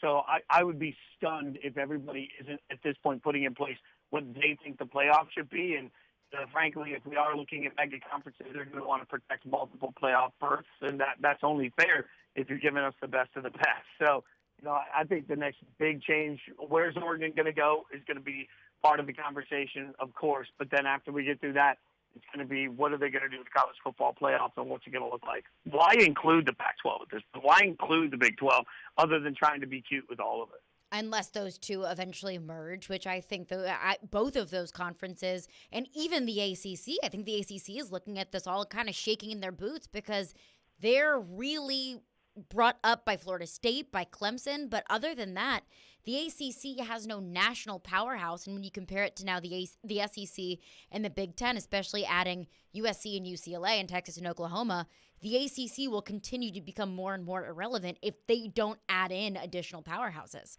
Yeah, and we can't have our cake and eat it too when we talk about money, because I can already hear people in the car yelling, but what about the contracts these schools have?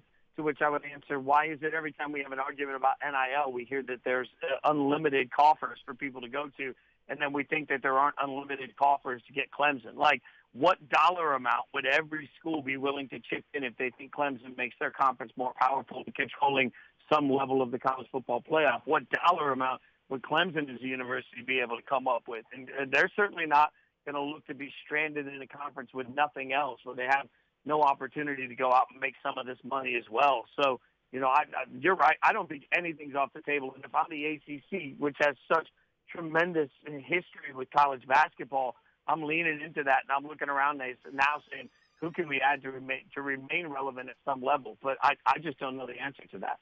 Jason Fitz is with us. Fitzy, last one for you. Why the hell are Adrian Peterson and Le'Veon Bell boxing each other? Got to be because they need money. Speaking of money. Yeah, I know, right? But the weirdest part about this to me is I get what boxing has become. I get that sideshow boxing matters, and like you can be the Paul brothers and get all sorts of attention for what you go in and do in the boxing ring. But at some point, like how related to country music, like you can only put out the same song so many times before people start to roll their eyes. There's got to be some substance. My problem with the AT versus Le'Veon boxing match is that like it needed to be put in front of something that would resonate with people, so the casual NFL fans that are watching it stick around and watch a fight that's mind-blowing, that makes them want to actually gravitate towards boxing. But right now it just feels like boxing is a circus, and it's full of a bunch of like clown shows, and there's no actual like thing there that draws people to want to watch it over and over again. Fitzy, we appreciate you. We'll chat with you next week. You're the best. I appreciate you, my friend. Have a great week. You too. Jason Fitz, he is the very best. Appreciate him joining the show. And he brings up a very fair point about Vanderbilt, about what happens when these super conferences decide to secede eventually, or if they want to come together and join one massive super conference. Do the big get bigger? And what happens to the smaller? We'll get into that coming up next. Plus, your phones, your thoughts on this change in college football. 615-737-1025. Caroline Fenton, Adam Vingan for Jared Stillman. Stillman & Company on 1025 The Game.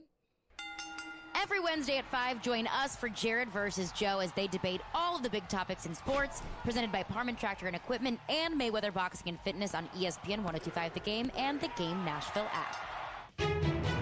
From the Fox 17 News Code Red Weather Center. The heat and humidity has returned and will stay on the mild side going into the overnight with temperatures in the low 70s. Another chance for showers and storms that'll be scattered through the afternoon Friday. Highs in the low 90s. For Fox 17, I'm Chief Meteorologist Katie Morgan. This weather report brought to you by Hiller Plumbing, Heating, Cooling, and Electrical. Call the Happy Face Truck today. News Nation is news for all America, reporting all sides. Go to newsnationnow.com/join us to find News Nation on your television provider. Hi guys, it's Andrew with Hillside Medical Clinic. Is erectile dysfunction damaging your relationship? Are you sick of the pill and all the side effects? Well, welcome to the future. We have a major medical breakthrough.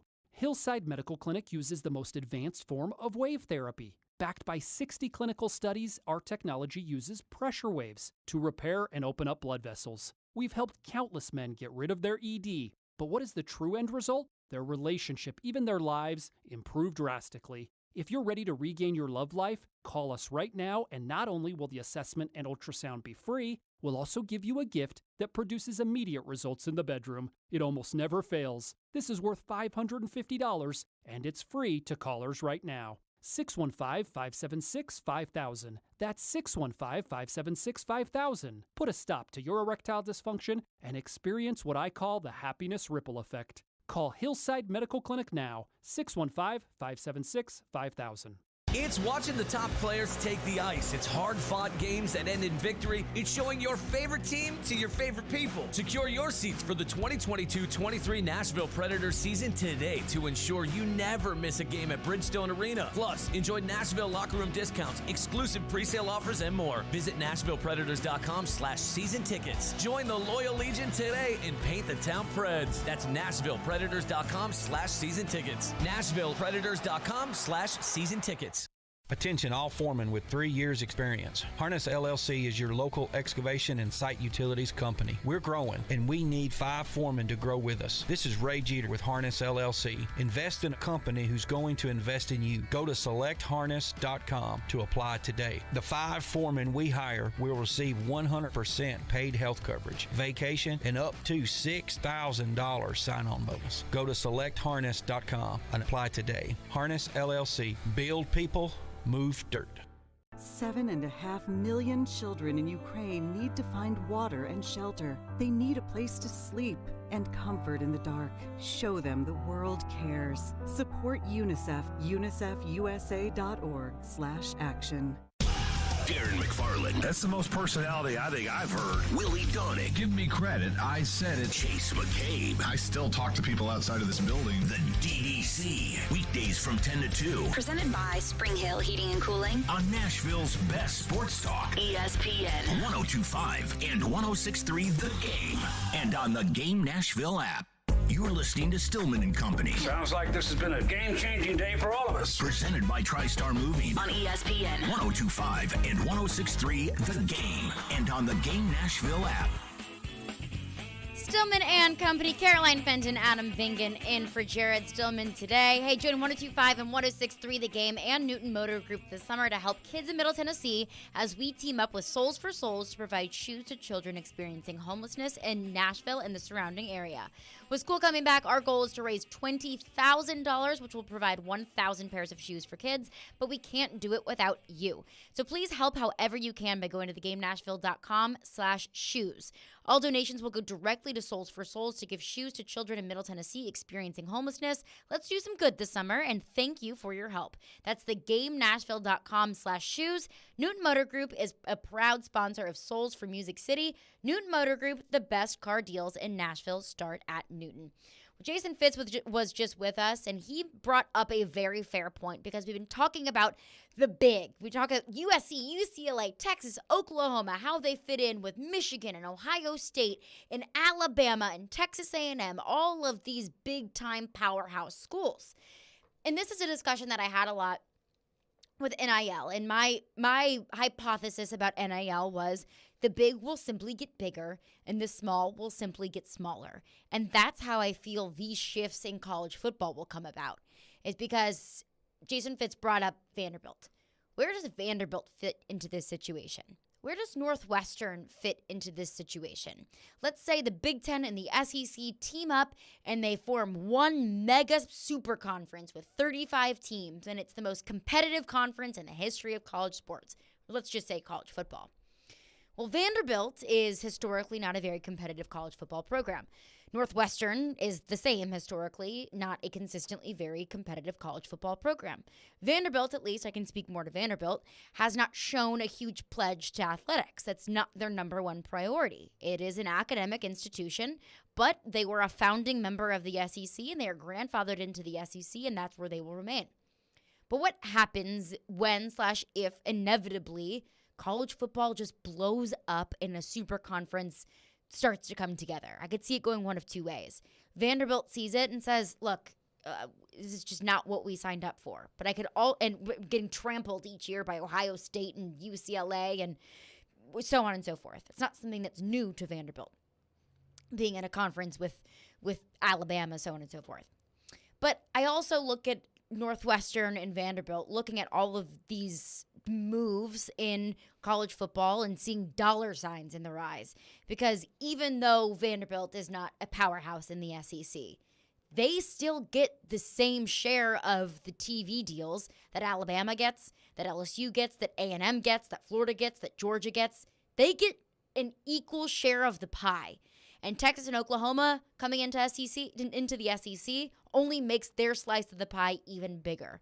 Let's say there's even more moves that come along from this. I mentioned to Jason Fitz, what's stopping Oregon or Clemson from joining the SEC? Because there are no rules anymore. This is the wild, wild west. That makes their slice of the pie even larger.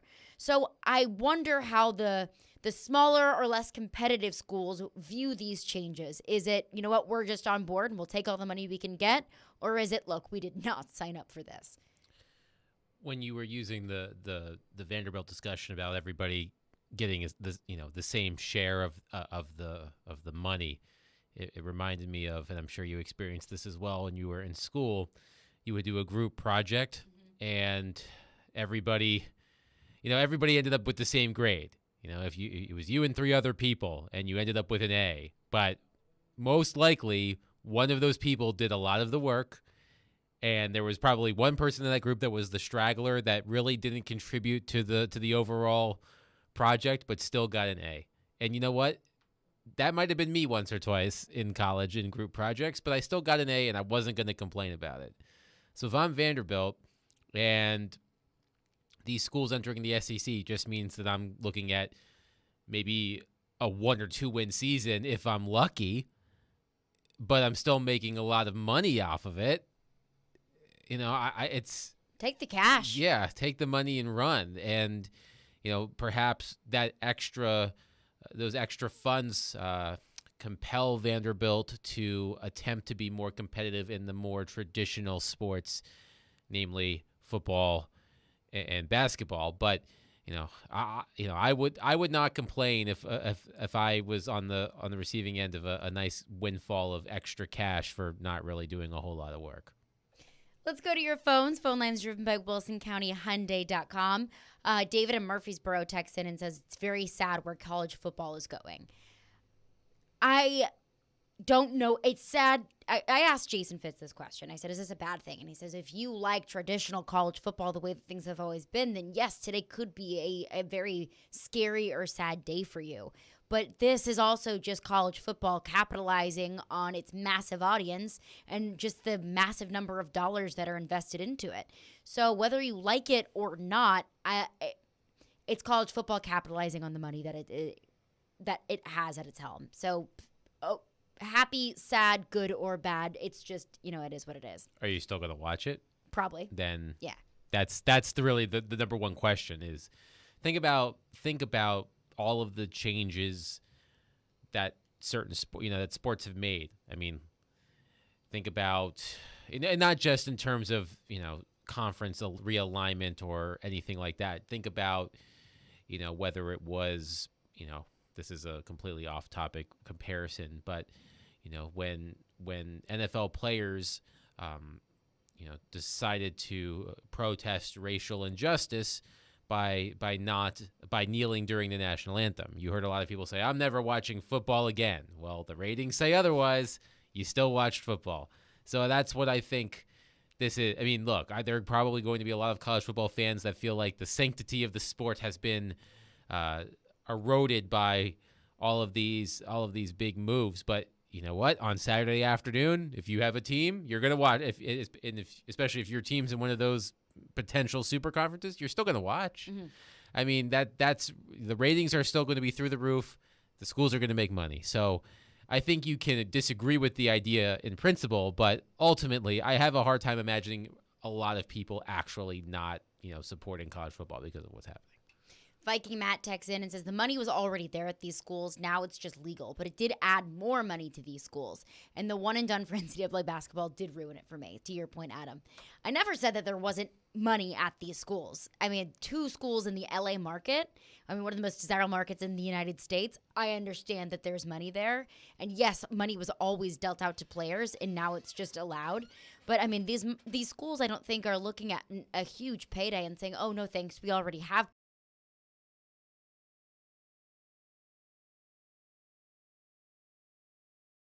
plenty of these changes. Is how can we have our biggest payday? Yeah, and that's exactly what the Big Ten is getting out of this. Is they now have a footprint in the one of the largest media markets in the country. And, now they've got, think about the schools they already have, right? They have, recognizable schools in Ohio State and Michigan.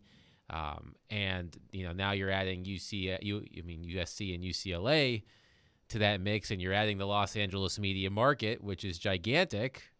That's what's most important to the people making these decisions. So, yeah, I remember the days where, as a college basketball fan, you loved watching your team have players on it for 4 years before they went off to the NBA or professional basketball or a career in other things. Now, you don't really get to know the players, but you still watch the games. And that's what it comes down to, is that despite all of these changes that have happened or are going to happen, you still watch. I'm still watching. You're still watch, and that's really all that matters. Is that you can be upset about it, and that's absolutely within your right, but you're still gonna watch. 615-737-1025 is our phone number if you have a thought on that. We'll also get back into your Preds phones because I'm going to play a little game of GM with Adam coming up next. He's going to sit in David Poyle's chair, and we'll break down what the Predators need this offseason. We'll get into that coming up next. Caroline Fenton, Adam Vingan in for Jared Stillman. Stillman and Company, 102.5 The Game. Your speaker at home is so smart that even Alexa knows where to find Nashville's best sports talk. 102.5 The Game is Nashville's best sports talk. Ask Alexa to enable 102.5 The Game. Once enabled, ask Alexa to play 102.5 The Game. Welcome to 102.5 The Game. We are Nashville's best sports talk, ESPN 102.5 The Game.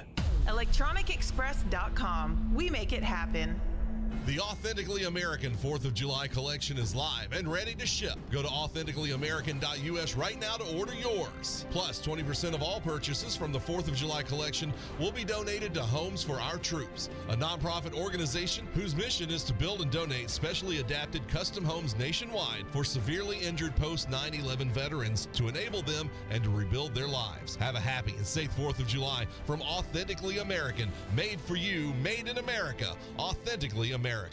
At the law office of Amanda J. Gentry, we are committed to defending your rights. Being arrested doesn't have to be the worst day of your life. Being served with custody paperwork doesn't have to be the worst day of your life. It may feel that way, but if you have Amanda J. Gentry representing you, you can feel confident that you're going to have the best quality representation in all of Middle Tennessee. Amanda J. Gentry goes wherever justice demands. 615-604-6263. AmandaJGentry.com. The clock is ticking on Genesis Diamond's amazing finance offer. You have until 5 p.m. Saturday to take advantage of the hottest offer of the summer. 5 years, zero interest financing on practically everything in our showcases. Get in now and splurge. Maybe treat yourself. How about a stunning $12,000 designer ring, complete with a GIA diamond for just $200 a month? It's the smartest, easiest, and best way to buy. Nothing down and no interest for 5 years. But hurry, this incredible offer ends Saturday and will not be extended. Only at Genesis Diamonds, Green Hills and Cool Springs. On approved credit. Houston Clinic Orthopedics at Harding Place offers world-class orthopedic care. The doctors at their Harding Place location specialize in general orthopedics, foot and ankle, hip, pain management, hand, wrist, and elbow trauma, total joints, and orthopedic spine surgery. They offer same-day appointments, so get back to enjoying life sooner. Schedule your appointment online at tnhouston.com. Conveniently located at 394 Harding Place in Nashville. When experience matters, trust Houston Clinic Orthopedics. Jump into the thrill at Bally's Evansville Casino. Play to win with lots of slots and live and electronic cable games. Visit the High Limit Room for an elevated experience. Take a break with a cold tap house brew or a snack at the deli. For more elegant dining, check out the flavors, river views, and music at Kavanaugh's. Enjoy a relaxing stay at the Bally's Hotel or the luxurious Legends Tower. Plan your casino getaway at Bally'sEvansville.com. Gambling problem? Call 1-800-9-WITH-IT. We here at 102.5 and 106.3 The Game are looking for our next great executive producer. Hey, it's Chase McCabe, the program director. If you think that's you and you think that you have the experience, the drive, and of course you share that love of sports, send your resume and cover letter to together@cromwellmedia.com. From the Hillside Medical Game Studios, WPRT FM Pegram, WPUC HD2 Blue Verge, Nashville's exclusive home for the Nashville Predators. ESPN. 102.5 and 106.3. Terang, it's a high fly ball. The leading receiver. Awesome game seven. Checkered flag in the air. The Game. A Cromwell Media Station. Where you have a voice. We're one play away from an injury. He knows this. He's a study of the game. And we have strong opinions. He's been awful. I don't think they were trying, and that's why I feel the way I feel. This is Stillman and Company with Jared Stillman and Caroline Fenton. Presented by TriStar Moving on Nashville's best sports talk. ESPN. 102.5 and 106.3 The Game. And on the Game Nashville app. Stillman & Company is delivered by TriStar Moving, TriStar Movers with 5-star service. We are live from the Hillside Medical Game Studios, and we are streaming live on Twitter, Twitch, YouTube, Facebook Live. Our video streaming is brought to you by the law offices of Amanda Gentry, Caroline Fenton, Adam Vingan in for Jared Stillman today. Massive news in college football that USC and UCLA intend to join the Big Ten. Also, Kevin Durant has requested a trade away from the Brooklyn Nets. We'll get into that later on this hour. But first, I want to play a little game of Predators GM with Adam Vingan. Of course, Philip Forsberg is the biggest offseason news. We also heard from Elliot Friedman in the midday show that both sides have agreed upon an area around $8.5 million per year. Now, is that going to be the final number? Is that going to be the final contract? Can we see a contract signed in the next few days? All of that is up in the air. All of those are question marks. It's been incredibly tight-lipped within those negotiations, but we'll continue to follow those and continue to report back to you. But first, Adam, you are David Poile. You are the Predators general manager. There have been several articles that have come out. I've seen one of The Athletic and ESPN highlighting the top targets that each team should look at, either in the draft or in free agency. And I've seen a lot of discussion around the Predators in several different areas. But if you're David Poile, what is one area, the number one area that you're looking to strengthen in the offseason? If we're excluding Philip Forsberg from this conversation. Excluding Philip Forsberg, something new, either a free agent or in the draft. Okay, so the first thing that I am, other than Philip Forsberg, the first thing that I am targeting is a top 6 scoring winger. Again, if we are under the assumption that Philip Forsberg is going to re-sign with the Predators, and he remains line mates with Matt Duchene and either one of Mikael Granlund or Ryan Johansson, whichever center is not between Forsberg and Duchene, you need at least one scoring winger. And I would target, if I had to pick between left and right, honestly, I would target left just because I do believe that Philip Tomasino, who primarily plays right wing, should get an opportunity to play in the top 6 next season. I feel like I'm not sure if Eli Tolvanen has what it takes to stick as a top 6 forward. I think he clearly has natural offensive talent, and not this season, but the season before, the 56-game season, he really picked up his game. I do believe he has become a more well-rounded forward under John Hines, and even before that under Carl Taylor in Milwaukee, but I just think it's too inconsistent to be in the top 6. I think he needs to earn that opportunity. So I would look for, if we're being uber specific, I would target a top 6 scoring left winger. That would be my number one target outside of re-signing Philip Forsberg. Okay. So looking at some of the top free agents on the market in terms of a left winger, we'll start from the top. In terms of, would you sign them? Would you be interested, yes or no? And then at what terms? Length, contract, so on and so forth. First and foremost, this is a name that I have heard the most in terms of free agency, Johnny Gaudreau. Would I be interested in him? Yes, because that one feels like a no-brainer. Because he's very really freaking good. He's very good. But would I sign him?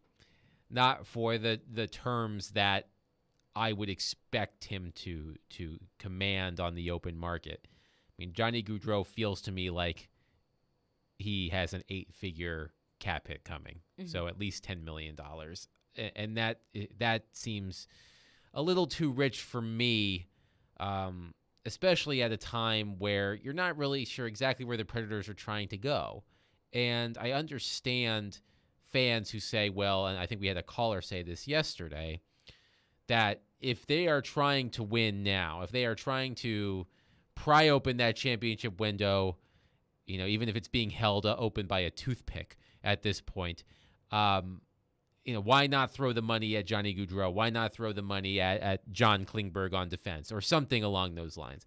I understand that. I just, as we talked about yesterday, I just don't think this team is that one or two big player away from being a legitimate Stanley Cup contender again. So, and the thing is, you also have to keep in mind that, as I said yesterday, the Predators historically are not a go-to destination for free agents.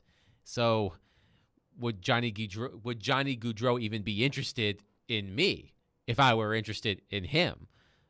So it sounds great. It's fun to talk about. But I don't see that being a fit. In terms of Johnny Gaudreau, I mean, that's a cap hit that's incredibly difficult to swallow. But let's say, hypothetically, the Predators don't get a deal done with Philip Forsberg and he walks. Is that cap hit of, let's just say, $10 million, a little bit easier to swallow? Yeah, and when you look at the Predators' cap situation, when you look at how long their other veteran players have left on their deals with big cap hits. Matt Duchene has 4 years left. Ryan Johansson has 3 years left.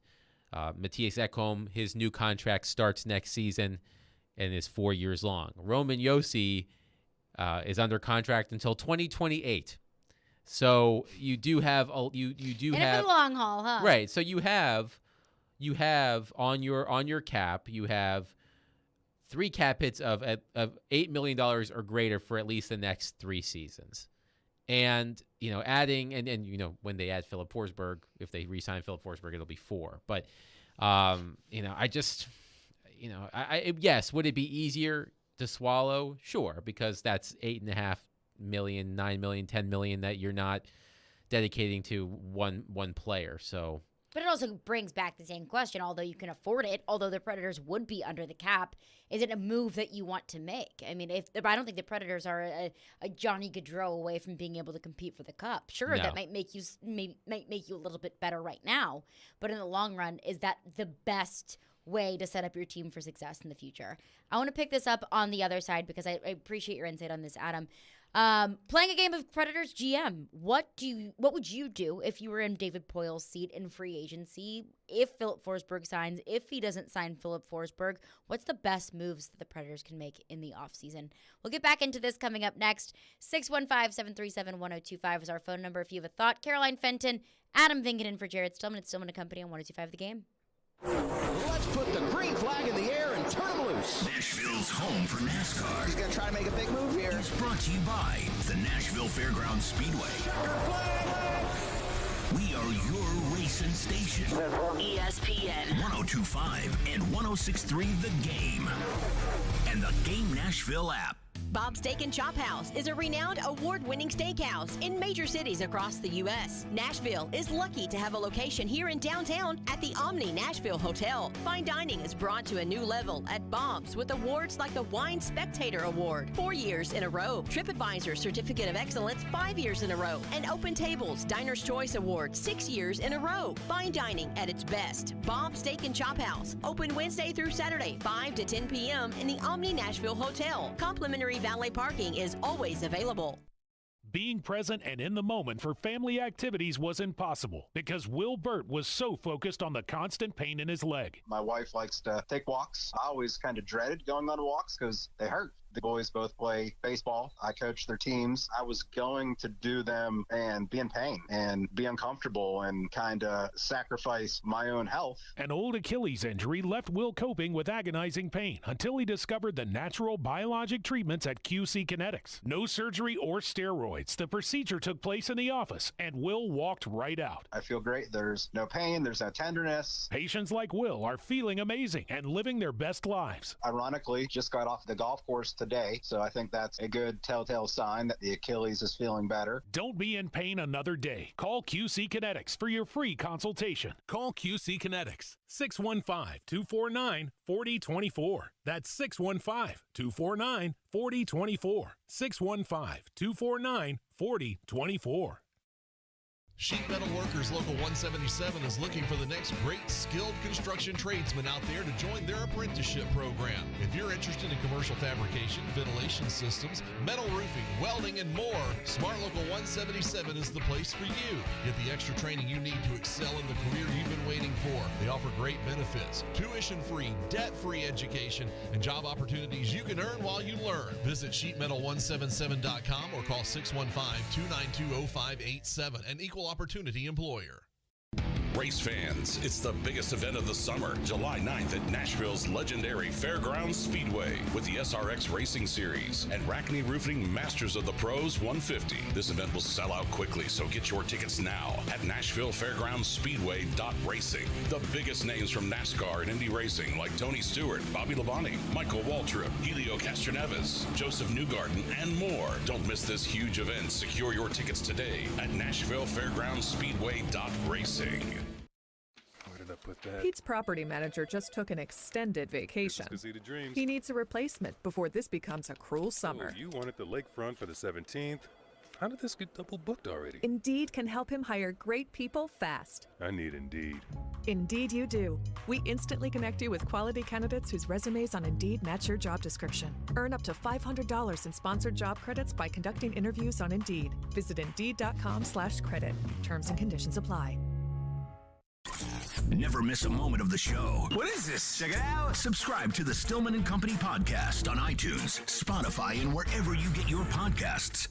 You're listening to Stillman and Company. Presented by TriStar Moving. On ESPN 102.5 and 106.3 The Game. And on the Game Nashville app.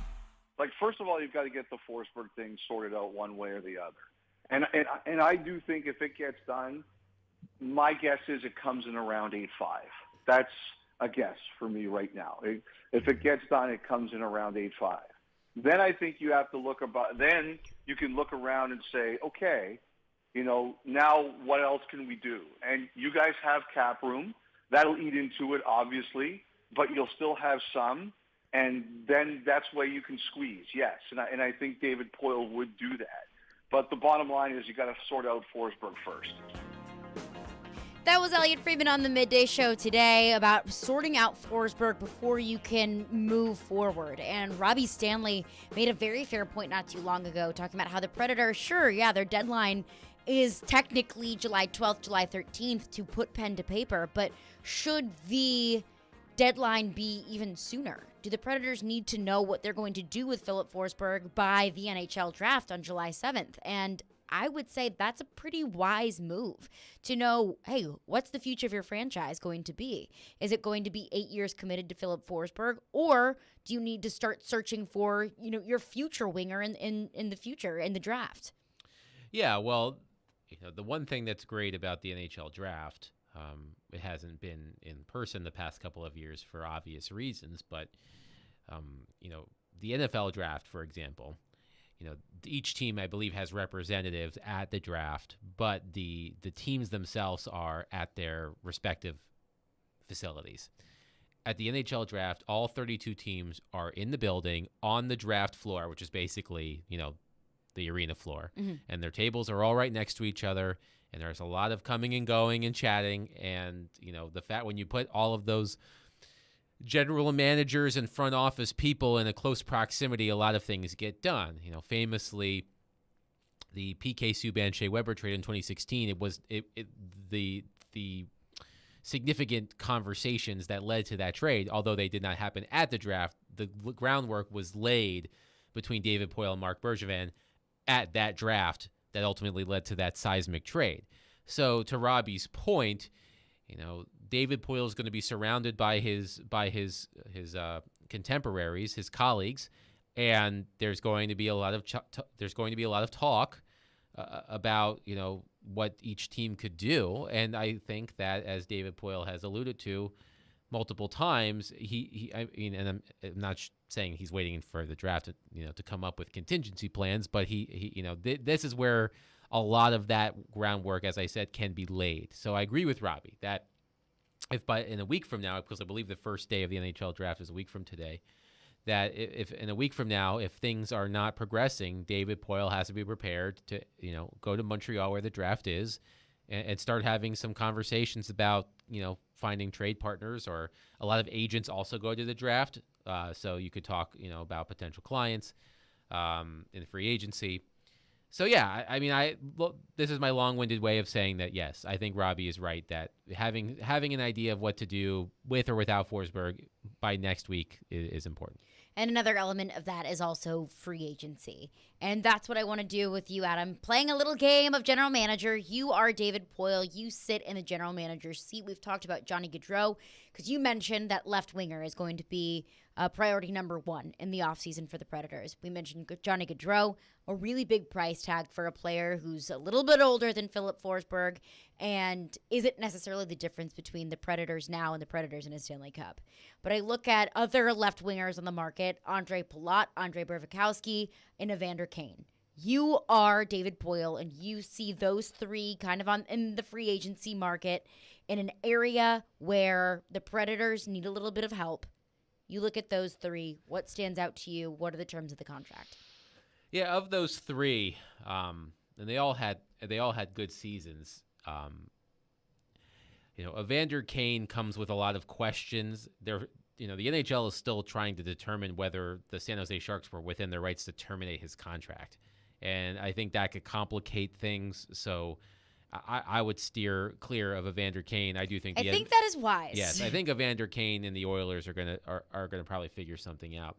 Andre Palat, as a multiple-time Stanley Cup champion with the Tampa Bay Lightning, as clutch as it gets, scored multiple game-winning goals in the final minutes of games during this Stanley Cup playoffs. But he's an older player, I believe. I think he's in his early 30s. Andre Burakovsky is in his late 20s. He's a good finisher. He drives play offensively. His game has some defensive shortcomings, but oftentimes with players, if they do something really well, if they do have those shortcomings, they sort of cancel each other out. Burakovsky, to me, of those three, would be the player, that I would go after as the youngest player among the group, and I also think as someone who has shown to be a strong finisher in the league. The evolving hockey model has Burakovsky's projected contract, if he signs elsewhere, 7 years with a $6.9-ish million cap hit. And I think that's reasonable value. Personally, I am more of a fan of his teammate, Valeri Nichushkin, who had a breakout season, an excellent postseason, sort of an analytics darling. A lot of his fancy stats have been good for a long time, even when his production hasn't been. And, if, in terms of a player that I think fits the John Hines coaching style, I think more than any of the players that we've been talking about, I think Nichushkin is the player that fits that mold better than anybody else. What I find interesting, I remember seeing this statistic before the postseason started. I believe the Predators were the only team, may have been the only team that qualified for the playoffs that did not have any player on their team that had won a Stanley Cup. I think that's right. I may be mistaken, but I think that Nichushkin, fresh off of a Stanley Cup win with the Colorado Avalanche, he's going to get paid. He really is. I mean, he's probably going to be paid a little bit more than he's worth, but Nichushkin, to me, from a stylistic standpoint, is the player that I think would best fit into what the Predators' style of play they want to do on the ice. And you mentioned Valeri Nichushkin. I have a very hard time saying that last name, so I'm very proud of myself for saying that so eloquently. I look at Nazem Kadri, his teammate in Colorado, who was also up for free agency. That's also another name that has been thrown around as a potential Predators target. If you're David Poile, do you see Nazem Kadri as being a fit in this team? Well, Kadri is a center. I don't know how much experience he has playing on the wing. That makes your center depth a little interesting. With Johansson, Granlund, Kadri, and that one would presume Colton Sissons. Kadri's interesting because he's an older quote unquote player. He's in his early 30s. So I'm interested to see what that contract looks like. Which team is going to commit 5 or 6 years to Nazem Kadri? And is that contract, how well is that contract going to age? And, I think Kadri did himself a lot of good during this season and this postseason, mostly by staying out of trouble, because he has a lengthy suspension history. But, as we were just talking about with Nichushkin, Kadri has a lot of the elements that the Predators are looking for in terms of their quote-unquote identity. I think buyer beware with a 31, 32-year-old player entering free agency, just because, at least with someone like Burakovsky, for example, who's 27, I believe, you at least have a couple of years of prime time left. With Kadri, you're looking at you are acquiring him as he is in the start of his decline, just in general terms. So some team, Kadri is going to get a nice check on July 13th, but that team is taking a lot of risk in doing that. So you mentioned left winger, or at least a top 6 forward was going to be your top off-season target for the Predators. Mm-hmm. But I also look at the defense, and I think that is another area of need of the Predators. I'm with you that if I'm going to pick one, it's a top 6 forward. But I also look at Alexander Carrier, who I believe struggled, as a pair with Roman Josi. And I just think that this team, as atrocious as the penalty kill has looked in the past, defense needs a lot of help. So I look at Klingberg, who is in a very similar situation with Dallas that the Predators are with Philip Forsberg, that they held on at the trade deadline. We're hoping to get a contract worked out, but he has not signed a deal yet. Look at John Klingberg. I look at Chris Letang, Josh Manson, Nick Leddy out of St. Louis.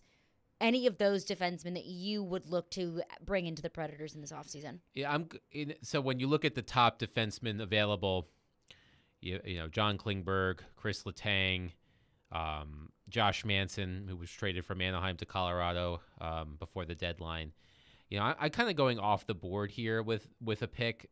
If I wouldn't spend a ton, I wouldn't spend a lot on defense. I would try, if I was going to spend a lot on, if I was going to spend a lot of money in free agency, I would aim for that top 6 forward. So I would probably spend less on defense. And a player that I've always liked, that would probably cost a little bit less because he's older, is Ian Cole. Ian Cole, most recently with Carolina, he played with the Penguins, won the Stanley Cup there against the Predators.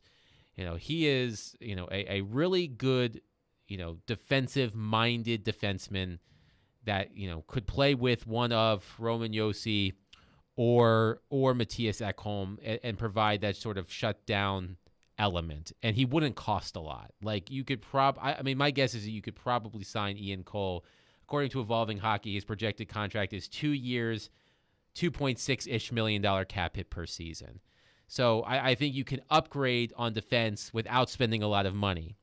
So you could have Ian Cole play with one of Roman Josi or Matthias Ekholm, and then move one of Carrier or Fabro to a third pair, presumably with Mark Borowiecki. But there are, some of the other names out there, Nikita Zadorov, who plays with Calgary, our old friend Eric Goodbranson, who had a good season with Calgary after being a deadline acquisition for the Predators that did not pay dividends.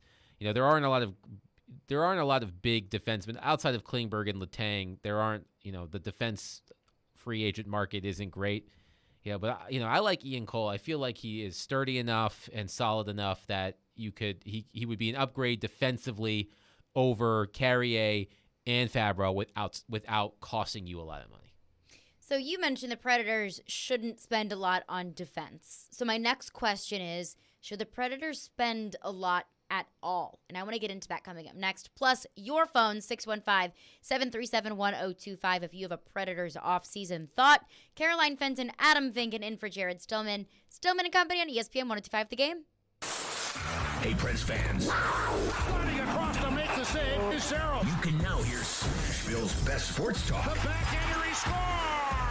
and every Predators game on 106.3 FM. Oh, that was a thing of beauty. From downtown Nashville to Rutherford and Williamson counties. Duchesne with the overtime winner. Catch all the action on 102.5 and 106.3 The Game. The clock is ticking on Genesis Diamond's amazing finance offer. You have until 5 p.m. Saturday to take advantage of the hottest offer of the summer. 5 years, zero interest financing on practically everything in our showcases. Get in now and splurge. Maybe treat yourself. How about a stunning $12,000 designer ring, complete with a GIA diamond for just $200 a month? It's the smartest, easiest, and best way to buy. Nothing down and no interest for 5 years. But hurry, this incredible offer ends Saturday and will not be extended. Only at Genesis Diamonds, Green Hills and Cool Springs. Unapproved credit. It's Family Leisure's 4th of July sale. Huge savings on spas, play gyms, and Sabre gas grills. Big savings on patio furniture from all the big brand names with free immediate delivery. Well, what about the spas? Family Leisure is discounting all their spas. There are more than 40 spas on display and on sale. What about pools? Above ground pools in stock and ready for installation in less than 10 days. Diamond Point Swing Set on sale at only $25.99 installed. Family Leisure's 4th of July sale going on now at both huge locations, Franklin and Antioch. Hey, this is Sean Ford, Director of Sales for ESPN 102.5 The Game. I'm looking for talented salespeople to add to our dynamic and growing team. If you're an experienced seller who's looking for a new adventure and a career path that offers more excitement and new opportunities, you may want to listen up. First of all, if you're hearing this message, you're probably already a fan of The Game. We have a long list of local businesses who are fans too and love what we do to help them grow. You might be someone who could be a part of that experience. Are you comfortable meeting strangers and earning their trust? Do you enjoy working in a team environment, but self-motivated to set and achieve your own personal goals? Are you a creative person who loves to share your ideas with others? Do you thrive on making a difference in your community? If the answers to all those questions was yes, then we should talk. Send your resume and cover letter to together@cromwellmedia.com. That's together@cromwellmedia.com. Let's see if we're a good match. Cromwell Media is an equal opportunity employer. Hey, Willie Donick here. Are you feeling the sting of higher interest rates and higher costs? Those credit cards and other loans are costing more and more every month, and inflation is making everything else more expensive. Your home can save you right now. Your home value is up, and there's a ton of cash in it that you can access with Loan Pronto. Loan Pronto specializes in zero-cost cash-out home refis. You can get tens of thousands in as little as 2 weeks. Pay off those 23% rate credit cards and other loans. Consolidate everything into one super low payment.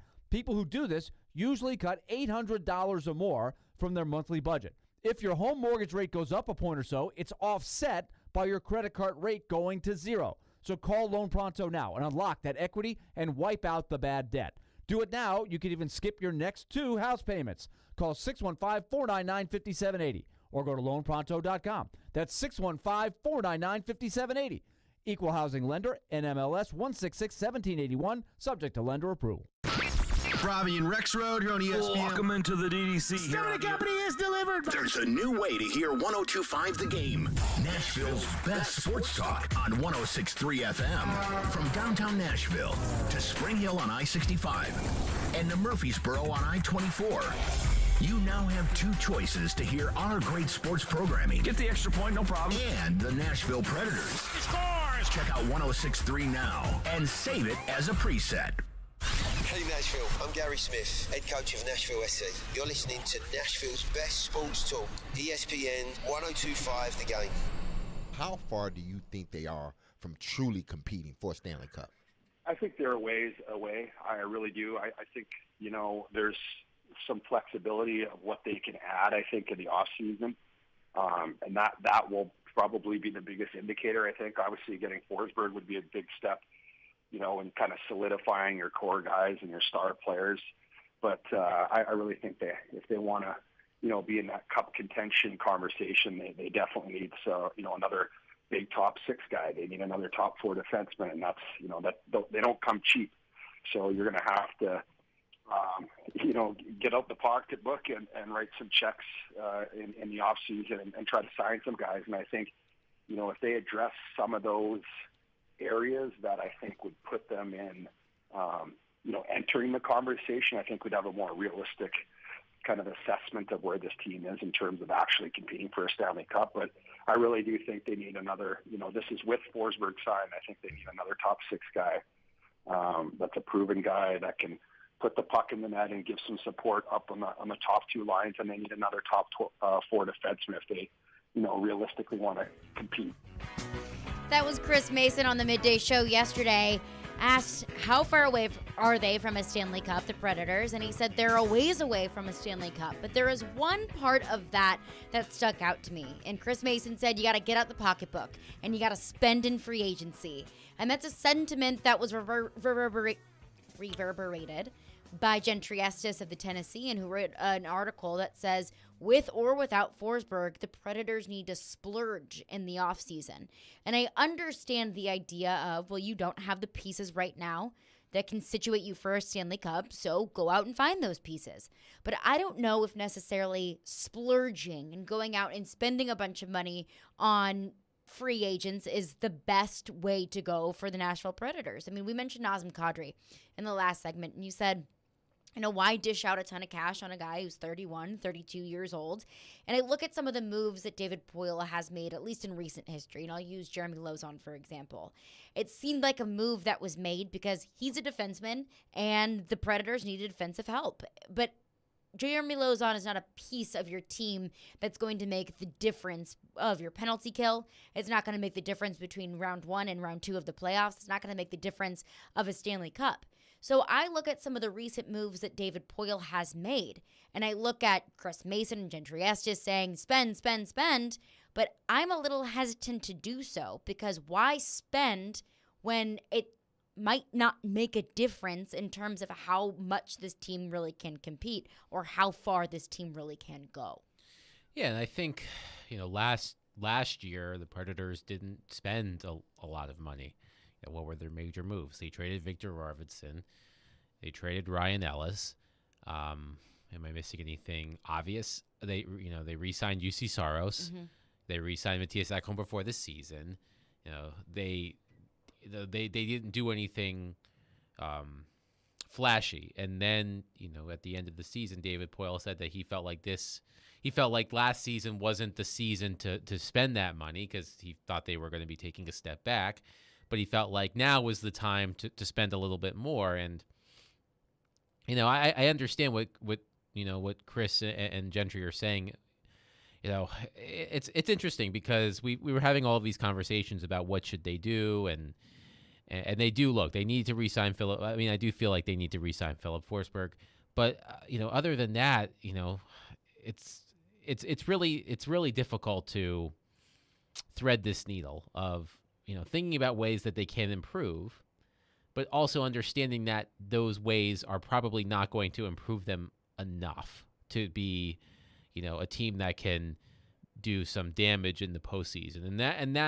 And I'll be very curious to watch what David Poile decides to do, once free agency opens and, if there are trades to be made. But I look at it, I'm just having a hard time reconciling their desire to get better, which of course every team wants to get better, except for those teams that are actively trying to get worse.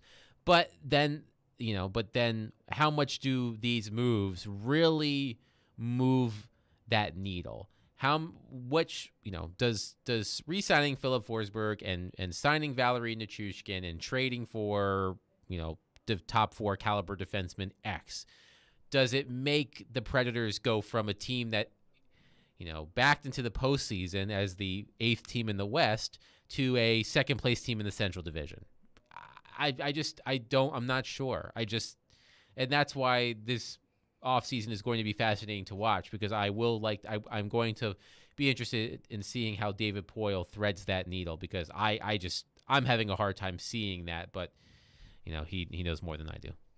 Tune in for Nashville Sounds Baseball tonight at 7:05 p.m. on 94.9 The Fan as the Sounds face the Indianapolis Indians, the AAA affiliate of the Pittsburgh Pirates, at First Horizon Park. Sounds Baseball on 94.9 The Fan, presented by 312 Pizza and Farm Bureau Health Plans. Let's go to your phones. Phone lines driven by WilsonCountyHyundai.com, 615-737-1025. If you have a thought, Mark is up next on the goalie. Hi, thanks for taking my call. Yeah.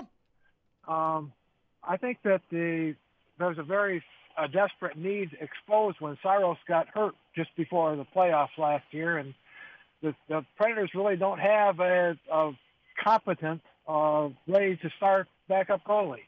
Is that something they should take a look at in free agency. Yeah, thank you for your call, Mark. Okay. No, I personally don't think. I would look at, top 6 forward. I would look at a top pair defenseman both before I would look at a backup goalie, because no, David Riddick didn't do anything outstanding in the playoffs, and Connor Ingram played his freaking mind off in Game 2 against the Colorado Avalanche. But I mean, what about Askarov? Is he not a serviceable backup goalie, at least in the near future?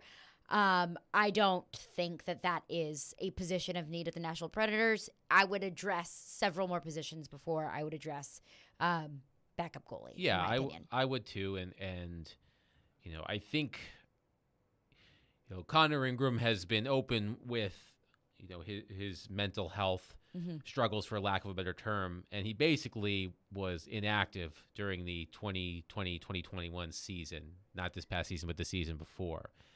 I have to imagine that if Ingram would have been available during the 56-game season, that he would have been the backup this season. I just think because he lost a year, perhaps the Predators felt the need to find someone more proven to back up UC Saros. David Riddick clearly was not the answer. I think that Connor, is the next man up and should be the backup to UC Saros next season. And as you mentioned, the Predators have Yaroslav Askarov in Milwaukee, where he's going to spend, I would, at least, definitely next year and maybe even the year after that developing. So I would, not like, look, if you sign a backup goaltender, you're usually signing him to like a 1-year or 2-year deal. It doesn't cost a lot of money. Right. But I think that Connor Ingram is capable enough to give UC Saros some extra nights off that I don't think David Riddick was able to do. And to that caller's point, there was an ESPN article that was ranking the needs of each NHL team in the offseason. And this ESPN article says backup goalie, to the same caller's point, is get UC Saros some help. And it says third stringer Connor Ingram gave it a go, but Colorado had an easy sweep. I think that is so incredibly misleading to put this sweep on Connor Ingram, because first of all, Connor Ingram gave the Predators the best shot that they had in all of those 4 games to win a game. And also, Colorado had an easy sweep because Colorado was just better than the Predators. Colorado just won the Stanley Cup. The Predators weren't equipped, not just in net, but on every single side of the ice, to beat the Colorado Avalanche or to even make it a competitive series. So I hear the caller saying, and I hear so many people, so many Predators fans saying, well, if UC Saros was just healthy against the Colorado Avalanche, then what? You would have lost in 5 instead of 4? So, no, I don't think that backup goalie is the number one priority or should be the number one priority of this team in the offseason. No, I think Connor Ingram is more than capable of doing the job. Mike texts in and says, my biggest concern with David Poile is that he has had continuity in picking players since inception. The shelves of prospects are bare. He should have had players lined up from recent draft picks to players in Milwaukee in the pipeline. I'm not exactly sure what. I think my understanding of this text is essentially the concern about the development of the player, of either the drafting or the development of players. And I think that's a fair concern. Yeah, we were promised Ellie Tolvanen would be something incredible. And this past season, that just didn't come to fruition. And the hype surrounding Ellie Tolvanen, did not help him.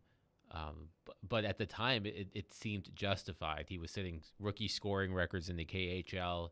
He was playing in the Olympics. He was playing in the World Junior Championship tournament, and he was playing well. So it seemed like Tolvanen, had a bright future. And no, and this is not to say that he still couldn't. He's still young. Mm-hmm. It's just, you have to wonder, when is he going to put it all together?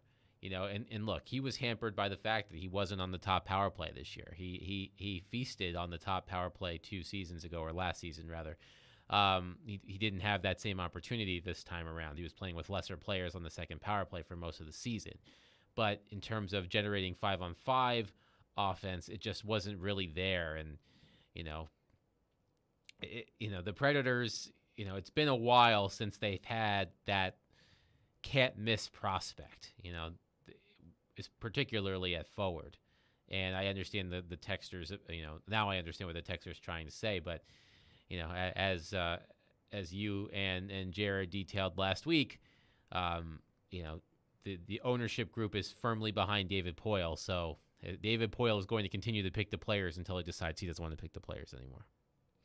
615-737-1025 is our phone number. If you have a thought, we'll get back to your phones. Plus, NBA free agency is now open. And Kevin Durant requested a trade away from the Brooklyn Nets. What a freaking dumpster fire Brooklyn has been this past season.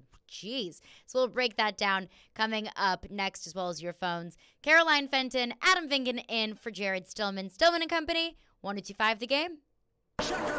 Join Chase McCabe for Chasing Checkers every Sunday morning at 8 for all the news in the world of motorsports. Joey Logano gets the very first victory in the next-gen car while hearing from the big names. Two-time champion Kyle Busch. Being able to bring NASCAR, the Cup Series, back to Nashville is cool. It's Chasing Checkers, presented by Apple Collision Centers and the Nashville Fairgrounds Speedway on ESPN 102.5 and 106.3 The Game and the Game Nashville app. From the Fox 17 News Code Red Weather Center. The heat and humidity has returned and will stay on the mild side going into the overnight with temperatures in the low 70s. Another chance for showers and storms that'll be scattered through the afternoon Friday. Highs in the low 90s. For Fox 17, I'm Chief Meteorologist Katie Morgan. This weather report brought to you by Hiller Plumbing, Heating, Cooling, and Electrical. Call the Happy Face Truck today.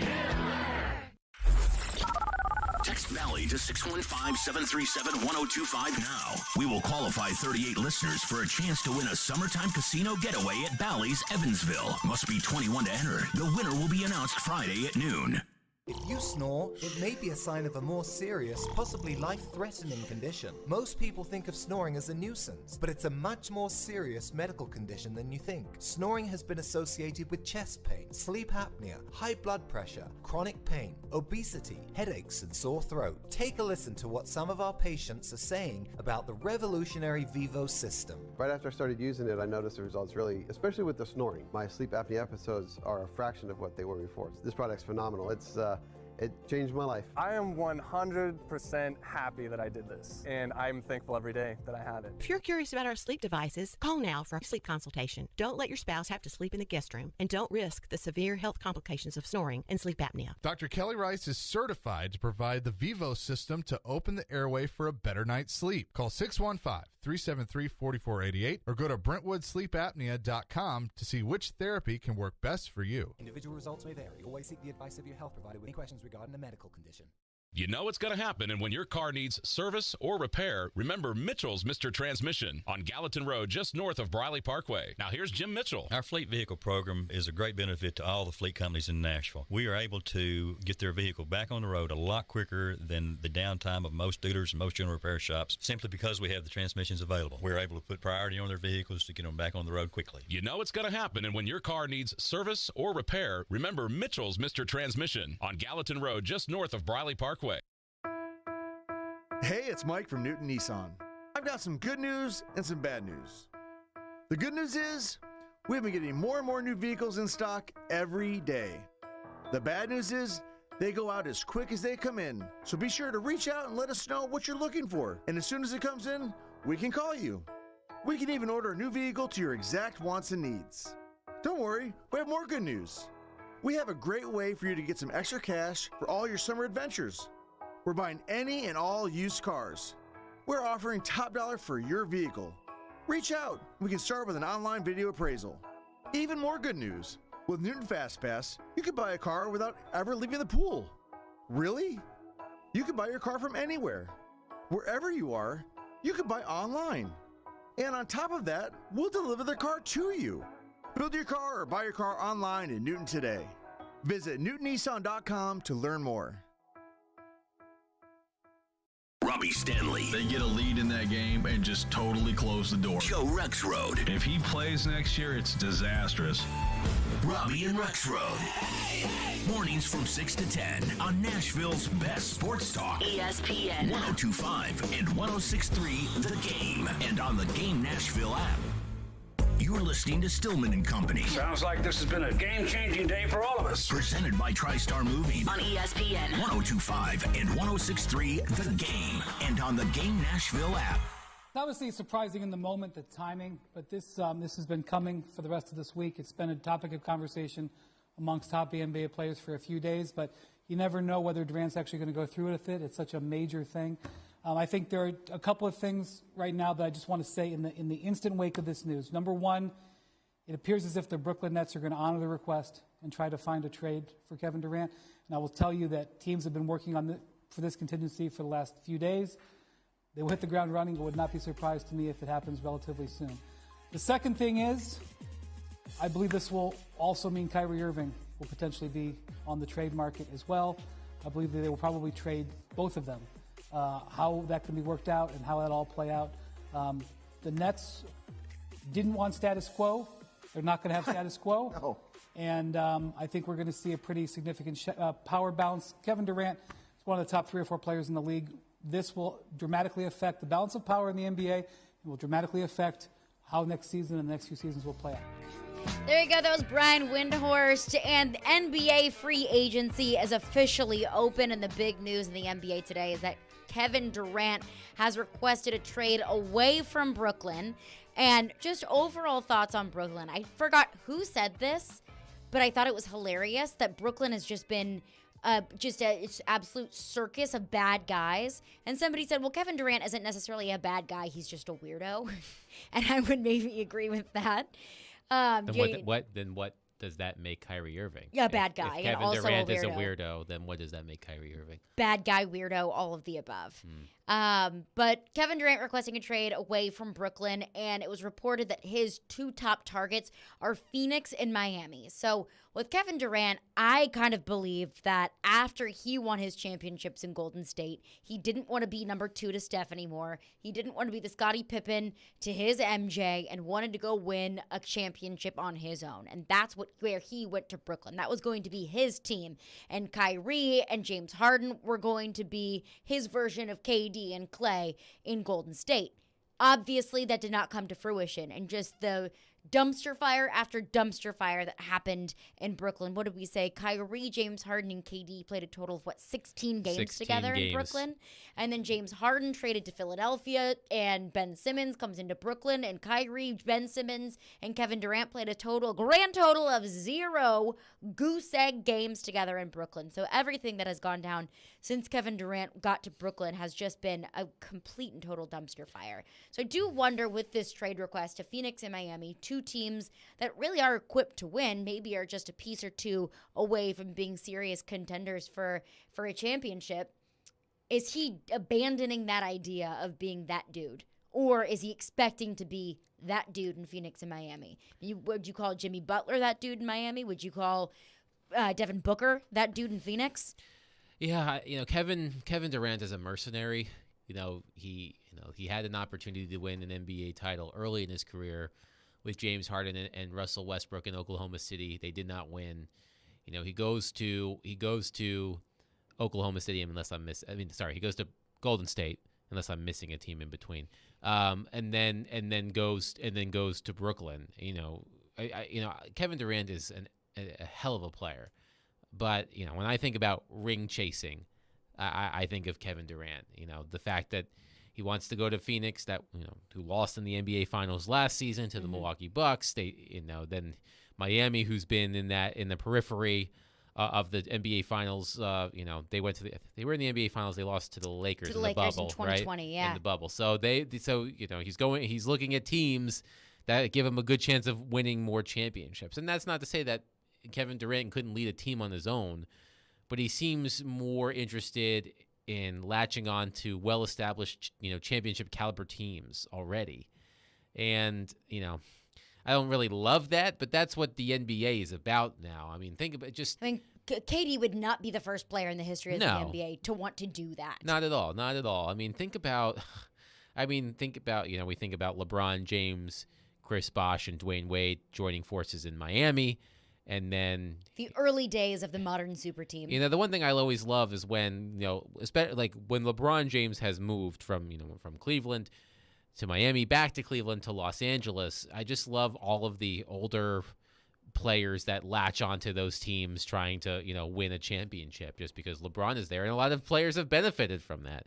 But, as has KD. Look, we've been talking about Philip Forsberg and how much money he's going to make, and he's going to sign an 8-year contract, like $68 million. Bradley Beal signed a contract today to stay with the Washington Wizards. That was 5 years, $251 million. Jeez. So, that's what I am a huge NBA fan, so I love watching this money fly. But you look at all the players that signed, and you just look like that guy got that much. But that's how I feel about Bradley Beal. Right. No disrespect to Bradley Beal, but I don't think he's some sort of superstar. And again, we go back to, you bring up Philip Forsberg. What's your priority? I don't think Bradley Beal is staying with the Wizards to win a championship. No, they're not. He got paid. They're not close to winning a championship. And that's fine. If that's what your motivating factor is money, or if your motivating factor is a ring, that's fine, whatever it might be. To your point, KD is very clearly is winning a ring, and he's willing to team hop as much as humanly possible in order to get that. Yeah. And he'll get paid in the process. And look, it's worked. I mean, he's won a couple. Has he won 2 or just 1? 2 with Golden State. Okay, so he's won a couple. And, look, the Brooklyn experiment, it sounded great. Kyrie Irving, James Harden, Kevin Durant, and as we said, Steve Nash as a coach, which is a whole nother thing entirely. Write a thesis on that. But 16 total games, regular season and playoffs, those 3 players played. And I think they went 13-3 in those games, if I saw the stat correctly earlier today. So they were successful when they were on the floor together, but between Kyrie Irving not wanting to be vaccinated and James Harden, being injured, and Kevin Durant having injury concerns of his own, they just were never never able to get on the same page. And James Harden, based on all of the reporting at the time, was was alienated by Kyrie Irving's selfishness in his mind. Mm-hmm. He gets traded to Philadelphia. Ben Simmons, who hasn't played in a couple of years, or at least 1 year, comes in. He doesn't play now. Kyrie commits, to Brooklyn, at least accepting the team option or whatever. And now Durant wants out. And as Brian Windhorst says, Irving might be out too. And that leaves Ben Simmons and a bunch of scrubs, most likely. And it's just, now we're back to the days of the New Jersey Nets, in Brooklyn. I'm fine with that. If Ben Simmons is left with a bunch of scrubs, then so be it. Good riddance, Ben Simmons. He's an LSU guy, though. Barely. When people say he played for LSU, I say played for LSU is a bit of a stretch. Well, he did. Ben Simmons came to LSU, went to a few bars, didn't go to class, played in a couple games, and that was about the extent of it. But that's the interesting thing here is Kyrie, because I don't think that there is any team on the market that's interested in getting into the Kyrie. Well, remember, the reporting was that the only team that was willing to do a sign and trade was were the Lakers. Sounds like Kyrie is pushing to be a member of the Lakers. Well, maybe now that he's locked in, I don't know how NBA contracts are so weird, but now that he's locked in, maybe it works. But Kyrie and LeBron won a championship before, so maybe it could happen again with Anthony Davis.